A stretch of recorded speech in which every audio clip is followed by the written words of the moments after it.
ಪದಮವಾಪ್ಯ ಸೃಜತಿ ಅವತ್ಯತ್ತಿ ಪ್ರೇಷ್ಠಾನ್ ಪದಮಪಿ ನಯತ್ಯಸ್ತವಿಪದಃ ಪರಬ್ರಹ್ಮಾಣಿ ಸಾಧನ ವಿಜಯತೆ ಮಧ್ವದಿ ಸದಾ ಸ್ವಾಂತಸ್ಥಾನಂತಶಯ್ಯಾಯ ಪೂರ್ಣಜ್ಞಾನರಸಾರ್ಣಸೆ ಉತ್ತುಂಗವಾಕ್ತರಂಗಾಯ ಮಧ್ವದುಗ್ಧಾಬ್ಧಯೇ ನಮಃ.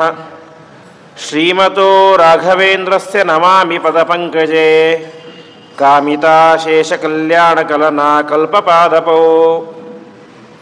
ವಿಷ್ಣುತೀರ್ಥಕಲ್ಪವೃಕ್ಷೋ ವಿಷ್ಣುತೀರ್ಥಶ್ಚ ಕಾಮಧುಕ್ ಚಿಂತಾಮಣಿರ್ವಿಷ್ಣುತೀರ್ಥೋ ಯತೀಂದ್ರಃ ಸರ್ವಕಾಮದಃ ತಪಸ್ವಾಧ್ಯಾಯ ಶುಶ್ರೂಷಾ ಕೃಷ್ಣಪೂಜಾರತಂ ಮುನಿಂ ವಿಶ್ವೇಶವಿಷ್ಟದಂ ವಂದೇ ಪರಿವ್ರಾಟ್ ಚಕ್ರವರ್ತಿನಂ.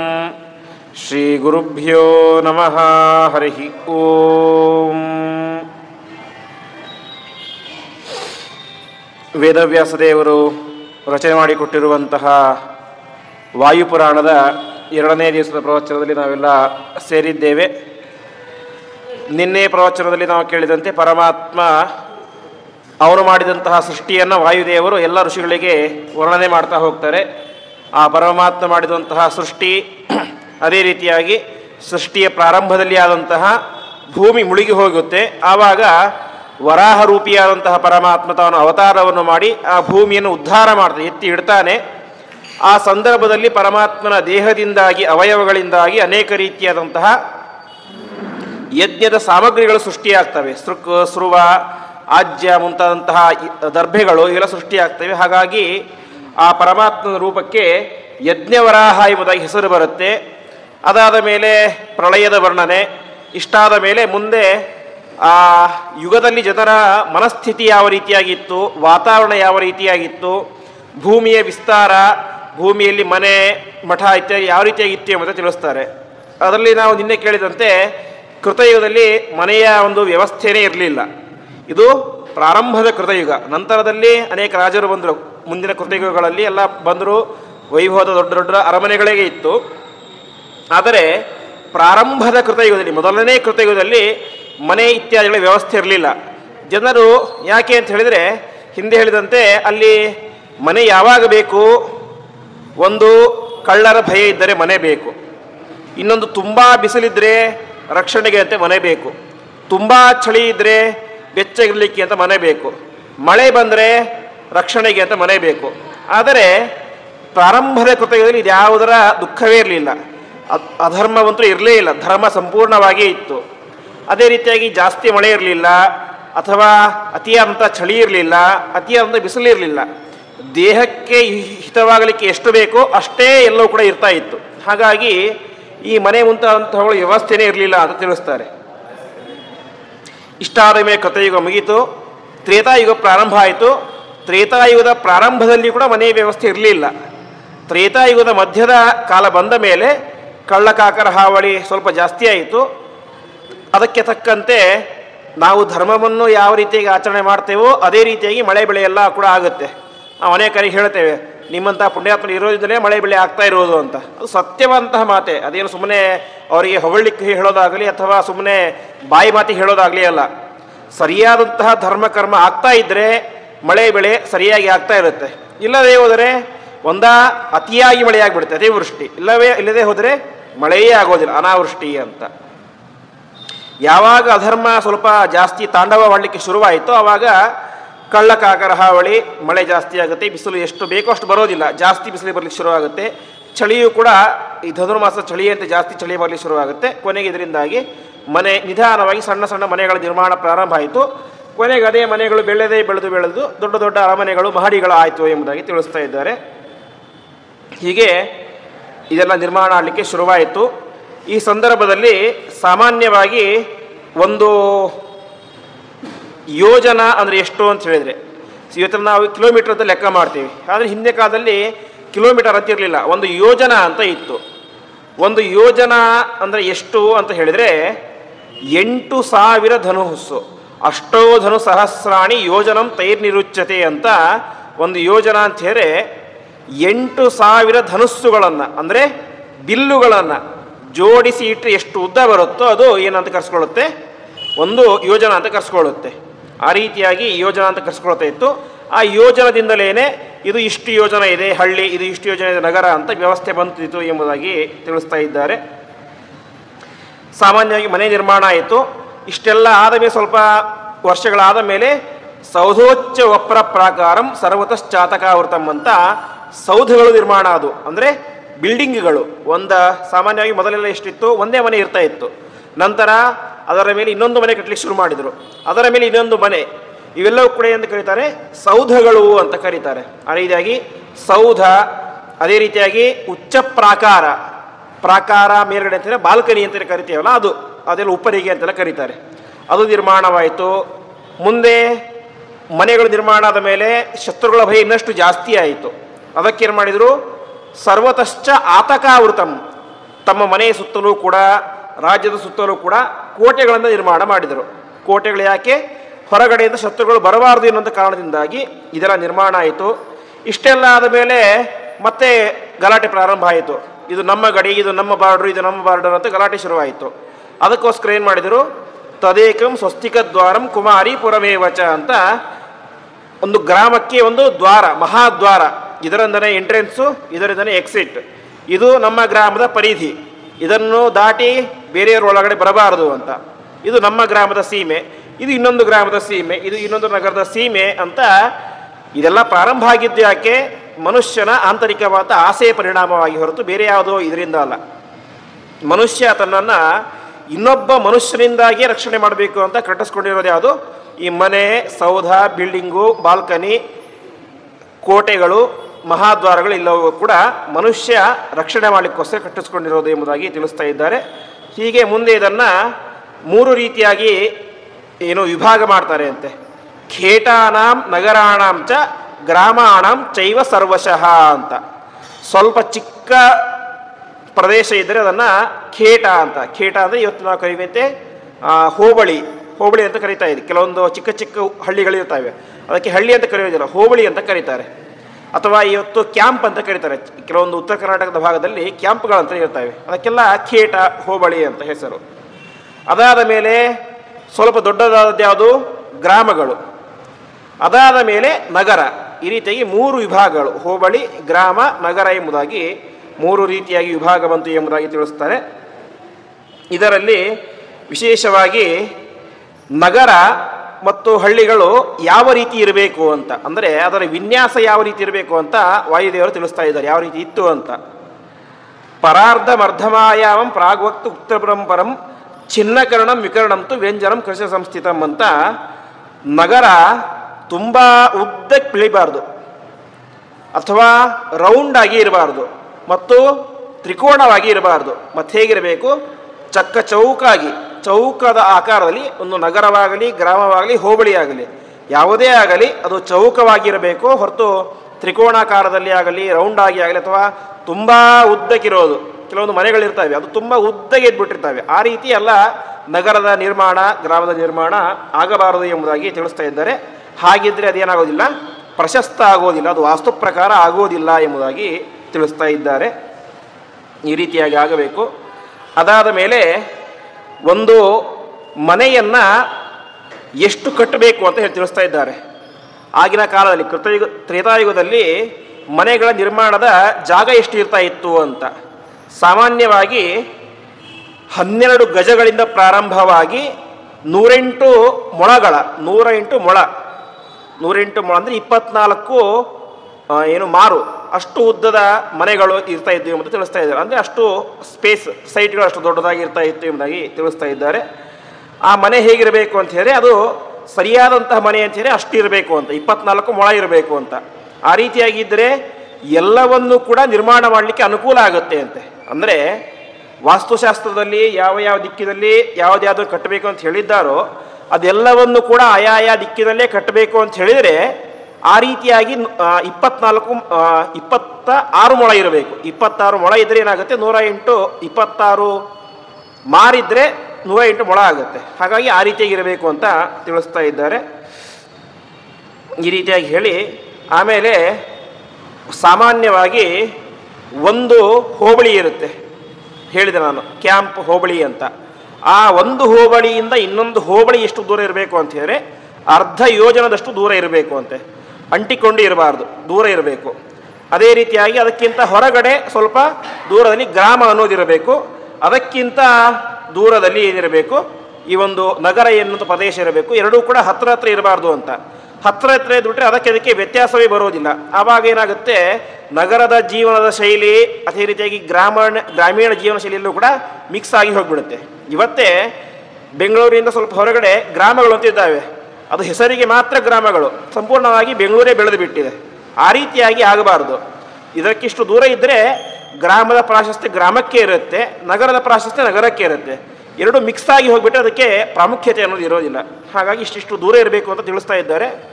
ಆದರೆ ಅದು ಕಾಲಕ್ಕೆ ಅನುಗುಣವಾಗಿ ಜನಸಂಖ್ಯೆ ಹೇಗೆ ಬೆಳೆಯುತ್ತಾ ಹೋಗುತ್ತೋ ಹಾಗೆ ಗ್ರಾಮಗಳು ಬೆಳೆಯುತ್ತೆ, ಹೋಬಳಿಗಳು ಬೆಳೆಯುತ್ತೆ, ನಗರವು ಬೆಳೀತಾ ಹೋಗುತ್ತೆ ಎಂಬುದಾಗಿ ತಿಳಿಸ್ತಾ ಇದ್ದಾರೆ. ಇಷ್ಟಾದ ಮೇಲೆ ಸಾಮಾನ್ಯವಾಗಿ ದಾರಿಗಳು ಎಷ್ಟು ಅಡಿ ಇರಬೇಕು ಅಂತ ತಿಳಿಸ್ತಾ ಇದ್ದಾರೆ. ಇವತ್ತು ನಾವೇನು ರೋಡುಗಳು 20 feet road, 30 feet road, 80 feet road ಅಂತೆಲ್ಲ ಕೇಳ್ತಾ ಇದ್ದೇವೆ. ಅದೆಲ್ಲವೂ ಕೂಡ ಯಾವ ರೀತಿ ಇರಬೇಕು ಅಂತ ತಿಳಿಸ್ತಾ ಇದ್ದಾರೆ.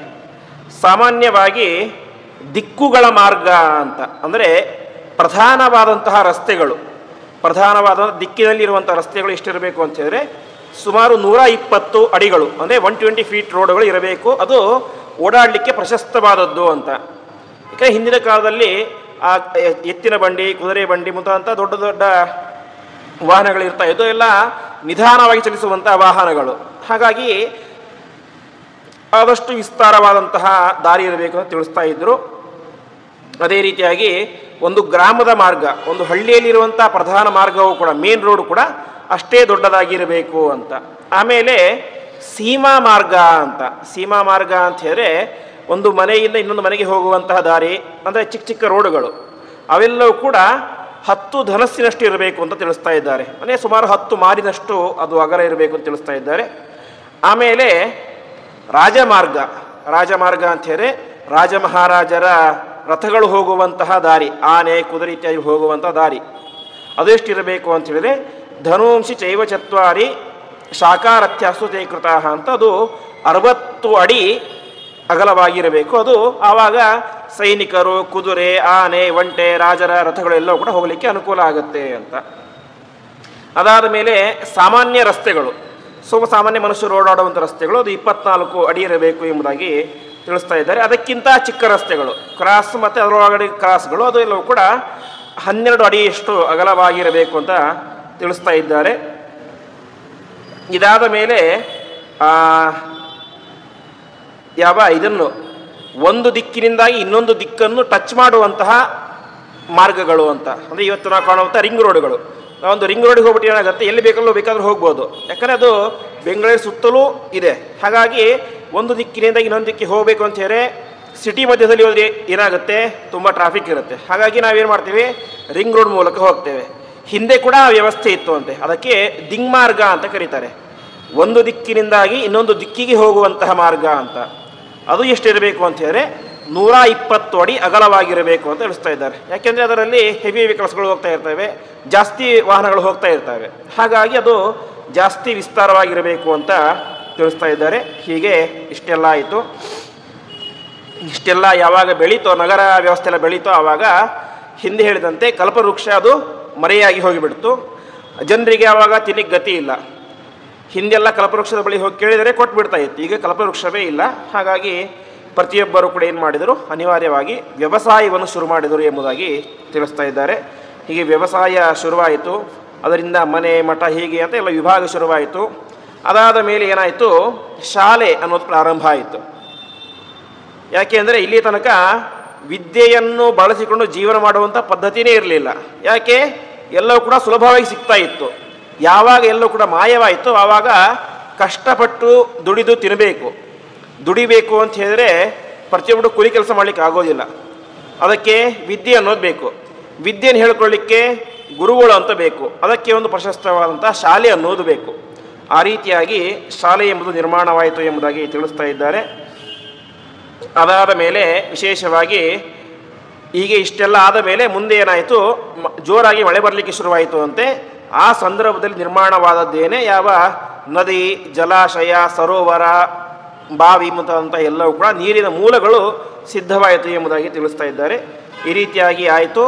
ಅದಾದ ಮೇಲೆ ಅನೇಕ ರೀತಿಯಾದಂತಹ ಗೆಡ್ಡೆ, ಗೆಣಸು, ಹಣ್ಣು, ಕಾಯಿ, ಹೂವು ಎಲ್ಲವನ್ನು ಕೂಡ ಜನರು ಬೆಳೀಲಿಕ್ಕೆ ಶುರು ಮಾಡಿದರು. ಅದನ್ನು ಬೆಳೆಯುವುದು, ತಾವು ಉಪಯೋಗ ಮಾಡುವುದು, ಅದನ್ನು ಇನ್ನೊಬ್ಬರಿಗೆ ಮಾರುವುದು, ಅದರಿಂದಾಗಿ ಜೀವನ ಮಾಡುವುದು. ಹೀಗೆ ತ್ರೇತಾಯುಗದಲ್ಲಿ ಒಂದು ಹಂತದ ನಾಗರಿಕತೆ ಎಂಬುದು ಬೆಳೀತು ಎಂಬುದಾಗಿ ತಿಳಿಸ್ತಾ ಇದ್ದಾರೆ. ಈ ರೀತಿಯಾಗಿ ಬೆಳೀಲಿಕ್ಕೆ ಶುರುವಾಯಿತು.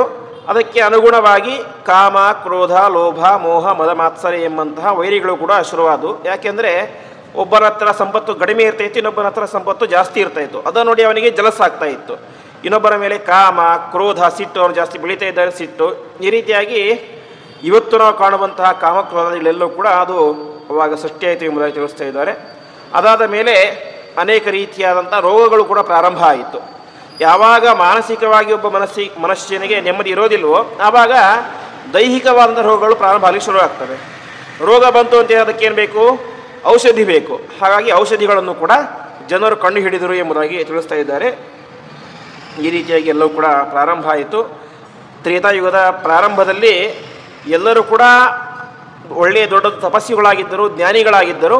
ಅದೇ ಮಧ್ಯದ ಕಾಲ ಬಂದಾಗ ಆ ಜ್ಞಾನ, ಭಕ್ತಿ, ವೈರಾಗ್ಯ ಎಲ್ಲವೂ ಕೂಡ ಕಡಿಮೆ ಆಗ್ತಾ ಬಂತು. ಅವರಲ್ಲಿ ಅನೇಕ ರೀತಿಯಾದ ದೋಷಗಳೆಲ್ಲವೂ ಕೂಡ ಪ್ರಾರಂಭ ಆಯಿತು ಎಂಬುದಾಗಿ ತಿಳಿಸ್ತಾ ಇದ್ದಾರೆ. ಈ ರೀತಿಯಾಗಿ ಆಯಿತು. ಮುಂದೆ ಅನೇಕ ಜನರು ತಪಸ್ಸನ್ನು ಮಾಡಲಿಕ್ಕೆ ಶುರು ಮಾಡಿದರು ಅಂತೆ. ತಾವು ಸಂಪಾದನೆ ಮಾಡಿದಂಥ ಜ್ಞಾನದಿಂದಾಗಿ ಬ್ರಹ್ಮದೇವರನ್ನು ಕುರಿತು ತಪಸ್ಸನ್ನು ಮಾಡಿ ಅನೇಕ ರೀತಿಯಾದಂತಹ ಫಲಗಳನ್ನು, ಪುಷ್ಪಗಳನ್ನು ಎಲ್ಲವನ್ನು ಕೂಡ ತಾವು ಪಡೆದರು ಎಂಬುದಾಗಿ ಕರೀತಾರೆ. ಆ ಸಂದರ್ಭದಲ್ಲಿ ಬ್ರಹ್ಮದೇವರು ಏನು ಮಾಡಿದರು ಅಂತ ಹೇಳಿದರೆ ಎಲ್ಲವನ್ನು ನೇರವಾಗಿ ಕೊಡಲಿಲ್ಲ ಅಂತೆ. ಹೊರತು ಮೇರು ಪರ್ವತವನ್ನು ಅಲ್ಲಿ ಗೋದೋಹನ ಅಂತ ಕರೀತಾರೆ. ವಾಸ್ತವಿಕವಾಗಿ ನಾವು ಭಾಗವತದಲ್ಲಿ ಕೇಳ್ತೇವೆ ಗೋದೋಹನ ಅಂತ. ಪೃಥು ಚಕ್ರವರ್ತಿಯ ಸಂದರ್ಭದಲ್ಲಿ ಗೋದೋಹನ ಚರಿತ್ರೆ ಅಂತ ಕೇಳ್ತೇವೆ. ಭೂಮಿಯನ್ನೇ ಆಕಳನ್ನಾಗಿ ಮಾಡಿ ಅದರಿಂದ ಅನೇಕ ರೀತಿಯಾದಂತಹ ಧಾನ್ಯಗಳನ್ನು, ಔಷಧಿಗಳನ್ನು ಕರೆದರು ಅಂತ.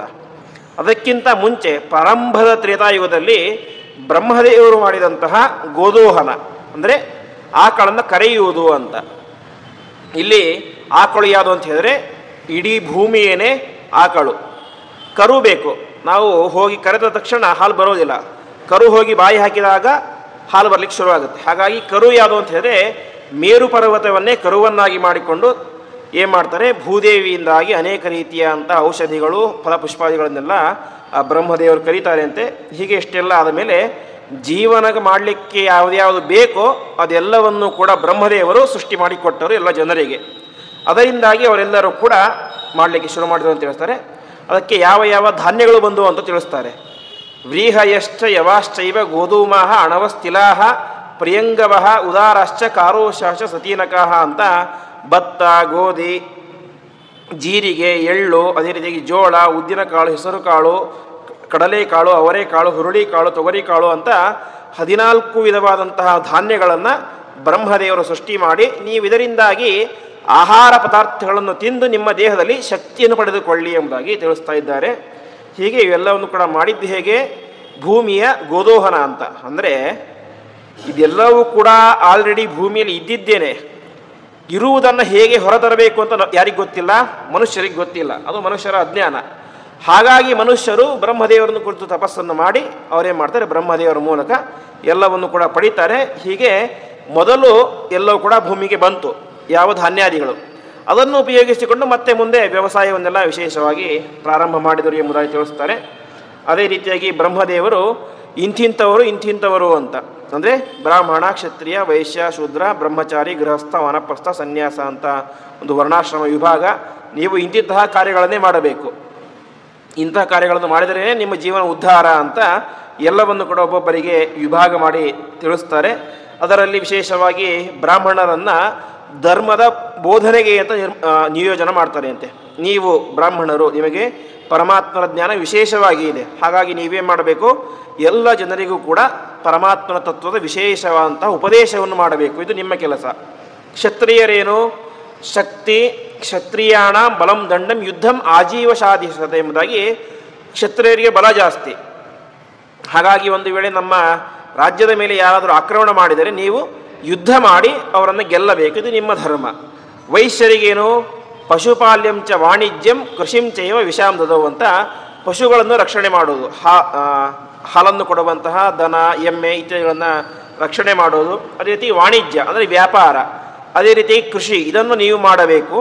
ಅದಾದ ಮೇಲೆ ಶಿಲ್ಪಾಜೀವಂ ಹೃತಿಂ ಚೈವ ಶೂದ್ರಾಣಾಂ ವೇದದಾತ್ ಪ್ರಭು ಅಂತ ಈ ಶೂದ್ರರಿಗೆ, ಈ ಮೂರೂ ಜನರಿಗೆ ಅಂದರೆ ಬ್ರಾಹ್ಮಣ, ಕ್ಷತ್ರಿಯ, ವೈಶ್ಯ, ಶೂದ್ರ, ಈ 4 ಜನರಿಗೂ ಕೂಡ ನೀವು ಸಹಾಯಕರಾಗಿರಬೇಕು ಎಲ್ಲ ಕಾರ್ಯಗಳಲ್ಲೂ ಕೂಡ ಎಂಬುದಾಗಿ ತಿಳಿಸ್ತಾರೆ. ಈ ರೀತಿಯಾಗಿ 4 ವರ್ಣಗಳು, ಅದೇ ರೀತಿಯಾಗಿ 4 ಆಶ್ರಮಗಳು, ಬ್ರಹ್ಮಚಾರಿ, ಗೃಹಸ್ಥ, ವಾನಪ್ರಸ್ಥ, ಸನ್ಯಾಸ ಅಂತ. ಬ್ರಹ್ಮಚಾರಿಯಾದಂಥವನು ವಿಶೇಷವಾಗಿ ವೇದಾಭ್ಯಾಸಾದಿಗಳನ್ನು ಮಾಡ್ತಾ ಇರಬೇಕು. ಗೃಹಸ್ಥನಾದಂಥವನು ಮದುವೆ ಅಂತ ಮಾಡಿಕೊಂಡು ತನ್ನ ಮನೆಯಲ್ಲಿ ಇದ್ದುಕೊಂಡು ನಿರಂತರವಾಗಿ ಪಾಠ ಪ್ರವಚನ, ವೈಶ್ಯರಾದಂಥವರು ವ್ಯಾಪಾರ ಇತ್ಯಾದಿಗಳು, ಕ್ಷತ್ರಿಯರಾದ ತಮ್ಮ ಯೋಗ್ಯವಾದಂಥ ಕರ್ಮಗಳನ್ನು ಮಾಡ್ತಾ ವಿಶೇಷವಾಗಿ ಜಗತ್ತನ್ನು ರಕ್ಷಣೆ ಮಾಡ್ತಾ ಇರಬೇಕು, ಧರ್ಮಗಳನ್ನು ರಕ್ಷಣೆ ಮಾಡ್ತಾ ಇರಬೇಕು ಅಂತ. ಇದು ಒಂದು ಹಂತದವರೆಗೆ. ವಾನಪ್ರಸ್ಥ ಧರ್ಮದಂಥವರು ಕಾಡಿಗೆ ಹೋಗಿ ತಪಸ್ಸನ್ನು ಮಾಡಿ ಪರಮಾತ್ಮನ ತತ್ವಜ್ಞಾನ ಪಡೆಯಬೇಕು. ಸನ್ಯಾಸಿಗಳಾದಂಥವರು ಎಲ್ಲದರಿಂದಲೂ ಕೂಡ ವಿರಕ್ತರಾಗಿ ತಾವು ಏನು ಮಾಡಬೇಕು, ಇಡೀ ಕುಟುಂಬವನ್ನೇ ತಮ್ಮ ಸಮಾಜ ಎಂಬುದಾಗಿ ಸಂಸಾರ ಅಂತ ಭಾವಿಸಿಕೊಂಡು ಸಮಾಜಕ್ಕೆ ಒಳ್ಳೆಯ ಮಾರ್ಗದರ್ಶನ ಮಾಡಬೇಕು. ಇಷ್ಟು 4 ಆಶ್ರಮದಂಥ ಧರ್ಮ ಎಂಬುದಾಗಿ ತಿಳಿಸ್ತಾ ಇದ್ದಾರೆ. ಅದರಲ್ಲಿ ವಿಶೇಷವಾಗಿ ಬ್ರಹ್ಮಚಾರಿಯಾದಂಥವನು ಅವನ ಲಕ್ಷಣ ಏನು ಅಂತ ಅದಕ್ಕೆ ಹೇಳ್ತಾರೆ. ದಂಡೀಚ ಮೇಖಲೀಚೈವ ಅದ್ಯಶಾಯಿ ತಥಾ ಜಟಿ ಅಂತ ಅವನು ಬ್ರಹ್ಮಚಾರಿಯಾದಂಥವನು ದಂಡವನ್ನು ಹಿಡ್ಕೊಂಡಿರಬೇಕು ಅಂತ ತಿಳಿಸ್ತಾರೆ. ಯಾವಾಗಲೂ ದಂಡ ಕೈಲಿ ಇರಲೇಬೇಕು. ಇವತ್ತೇನಾಗಿದೆ, ಉಪನಯನ ದಿವಸ ದಂಡ ಕೊಡ್ತಾರೆ, ಮುಂದೆ ಅಲ್ಲೇ ವಿಸರ್ಜನೆ ಮಾಡಿಬಿಡ್ತಾರೆ, ಅವತ್ತಿನ ದಿವಸ ವಿಸರ್ಜನೆ ಮಾಡಿಬಿಡ್ತಾರೆ. ಅದಾದ ಮೇಲೆ ಮೇಕಲ ಭೂಶಯನ, ಹಾಸಿಗೆಯ ಮೇಲೆ ಸರ್ವಥಾ ಮಲಗಬಾರ್ದು ಬ್ರಹ್ಮಚಾರ್ಯ ಅಂತನು, ಭೂಮಿಯ ಮೇಲೆ ಮಲಗಿರಬೇಕು. ಅದೇ ರೀತಿಯಾಗಿ ಜಟೆಯನ್ನು ಹಾಕಿಕೊಂಡಿರಬೇಕು. ಮತ್ತು ಗುರು ಸೇವೆ, ನಿರಂತರವಾಗಿ ಗುರುಗಳ ಸೇವೆ ಮಾಡ್ತಾ ಇರಬೇಕು. ಮತ್ತು ಊಟ ಹೇಗೆ ಅಂತ ಹೇಳಿದ್ರೆ ಭೈಕ್ಷಂ, ಭಿಕ್ಷೆಯನ್ನು ಬೇಡಿ ಅದನ್ನು ಗುರುಗಳಿಗೆ ಸಮರ್ಪಣೆ ಮಾಡಿ ಅದನ್ನು ಉಳಿದ ಮೇಲೆ ತಾನು ಸ್ವೀಕಾರ ಮಾಡಬೇಕು. ಇದಕ್ಕಿಂತ ಪ್ರಧಾನವಾದದ್ದು ಯಾವುದು, ವಿದ್ಯಾದ್ವೈ ಬ್ರಹ್ಮಚಾರಿಣ, ವೇದಗಳ ಅಧ್ಯಯನ, ನಿರಂತರವಾಗಿ ವೇದಾಂತ ಗ್ರಂಥಗಳ ಅಧ್ಯಯನವನ್ನೇ ತನ್ನ ಜೀವನವನ್ನಾಗಿ ಇಟ್ಕೊಂಡಿರಬೇಕು. ಇದು ಬ್ರಹ್ಮಚಾರಿಯಾದಂಥವನ ಲಕ್ಷಣ ಅಂತ. ಅದಾದ ಮೇಲೆ ಯಾವ ಗೃಹಸ್ಥರು ವಿಶೇಷವಾಗಿ ಮನೆಯಲ್ಲಿದ್ದುಕೊಂಡು ಬ್ರಹ್ಮಚಾರಿಗಳಿಗೆ ಭಿಕ್ಷೆಯನ್ನು ಹಾಕೋದು ಯಾರ ಕೆಲಸ, ಗೃಹಸ್ಥರ ಕೆಲಸ. ಅದೇ ರೀತಿಯಾಗಿ ಸನ್ಯಾಸಿಗಳಿಗೆ ಮನೆಗೆ ಕರೆದು ಭಿಕ್ಷೆಯನ್ನು ಹಾಕುವಂತಹ ಯೋಗ್ಯತೆ ಅಧಿಕಾರ ಇರೋದು ಯಾರಿಗೆ, ಗೃಹಸ್ಥರಿಗೆ. ಅದೇ ರೀತಿಯಾಗಿ ತನ್ನ ಹೆಂಡತಿ ಮಕ್ಕಳ ನಿರಂತರವಾದಂಥ ರಕ್ಷಣೆ, ಊರಿನ ಉದ್ಧಾರ, ಇವೆಲ್ಲವನ್ನು ಕೂಡ ಗೃಹಸ್ಥನಾದಂಥವನು ಮಾಡಬೇಕು ಅಂತ. ಅದಾದ ಮೇಲೆ ವಾನಪ್ರಸ್ಥರು ತಮಗೆ ವಯಸ್ಸಾದ ಮೇಲೆ ಮಕ್ಕಳಿಗೆ ಮನೆಯ ಜವಾಬ್ದಾರಿಯನ್ನು ಕೊಟ್ಟು ತಾವು ಕಾಡಿಗೆ ಹೋಗಬೇಕು ಅಂತ. ಕಾಡಿಗೆ ಹೋಗ್ತೀವಿ ಅಂದ ತಕ್ಷಣ ಕಾಡಿನಲ್ಲಿ ದೊಡ್ಡ ಮನೆ ಕಟ್ಕೊಂಡಿದ್ರೆ ಅದು ಏನಾಗೋದಿಲ್ಲ, ವಾನಪ್ರಸ್ಥ ಆಗೋದಿಲ್ಲ. ಕಾಡಲ್ಲಿ ಇದ್ದರೆ ಕಾಡಿನಲ್ಲಿ ಯಾವ ರೀತಿ ಇರ್ತಾರೋ ಅದೇ ರೀತಿ ಇರಬೇಕು ಅಂತ. ಅದಕ್ಕೆ ವಾಯುದೇವರು ಹೇಳುವಂತೆ ಚೀರಪತ್ರ ಜಿನಾನಿ ಸುರ್ಧಾನ್ಯ ಮೂಲ ಫಲೌಷಧಂ ಅಂತ. ಚೀರ ವಸ್ತ್ರ ಅಂದರೆ ತುಂಬ ಗ್ರ್ಯಾಂಡ್ ಆಗಿರುವಂಥ ವಸ್ತ್ರ ಉಟ್ಕೊಳ್ಬಾರ್ದು ಅಂತೆ, ಸಿಂಪಲ್ ಆಗಿರುವಂಥ ಬಟ್ಟೆ ಇರಬೇಕು. ಅದನ್ನೇ ನಿರಂತರವಾಗಿ ಉಪಯೋಗಿಸ್ತಾ ಇರಬೇಕು. ಅದು ಹರಿದು ಹೋಯಿತು, ಹೊಸ ಬಟ್ಟೆ ತಗೊಳ್ಳೋದು ಅದಕ್ಕೆಲ್ಲ ಇಲ್ಲ, ಚೀರವಸನ. ಅದಾದ ಮೇಲೆ ಕೃಷ್ಣಾಜಿನ, ಇದನ್ನೇ ನಾವು ಬಟ್ಟೆಯಾಗಿ ಹಾಕ್ಕೊಂಡಿರಬೇಕು, ಅದನ್ನು ಆಸನವಾಗಿ ಯಾವಾಗ ಕೂಡ ಹಾಕ್ಕೊಳ್ತಾ ಇರಬೇಕು. ಆಮೇಲೆ ಕಂದಮೂಲ ಅಂದರೆ ಗೆಡ್ಡೆ ಗೆಣಸುಗಳನ್ನೇ ತಿಂದು ನಾವು ಊಟ ಮಾಡ್ತಾ ಇರಬೇಕು ಅಂತ ತಿಳಿಸ್ತಾ ಇದ್ದಾರೆ. ಅದೇ ರೀತಿಯಾಗಿ ಸ್ನಾನ, ಸಂಧ್ಯಾ, ಜಪ, ತಪ, ಹೋಮ.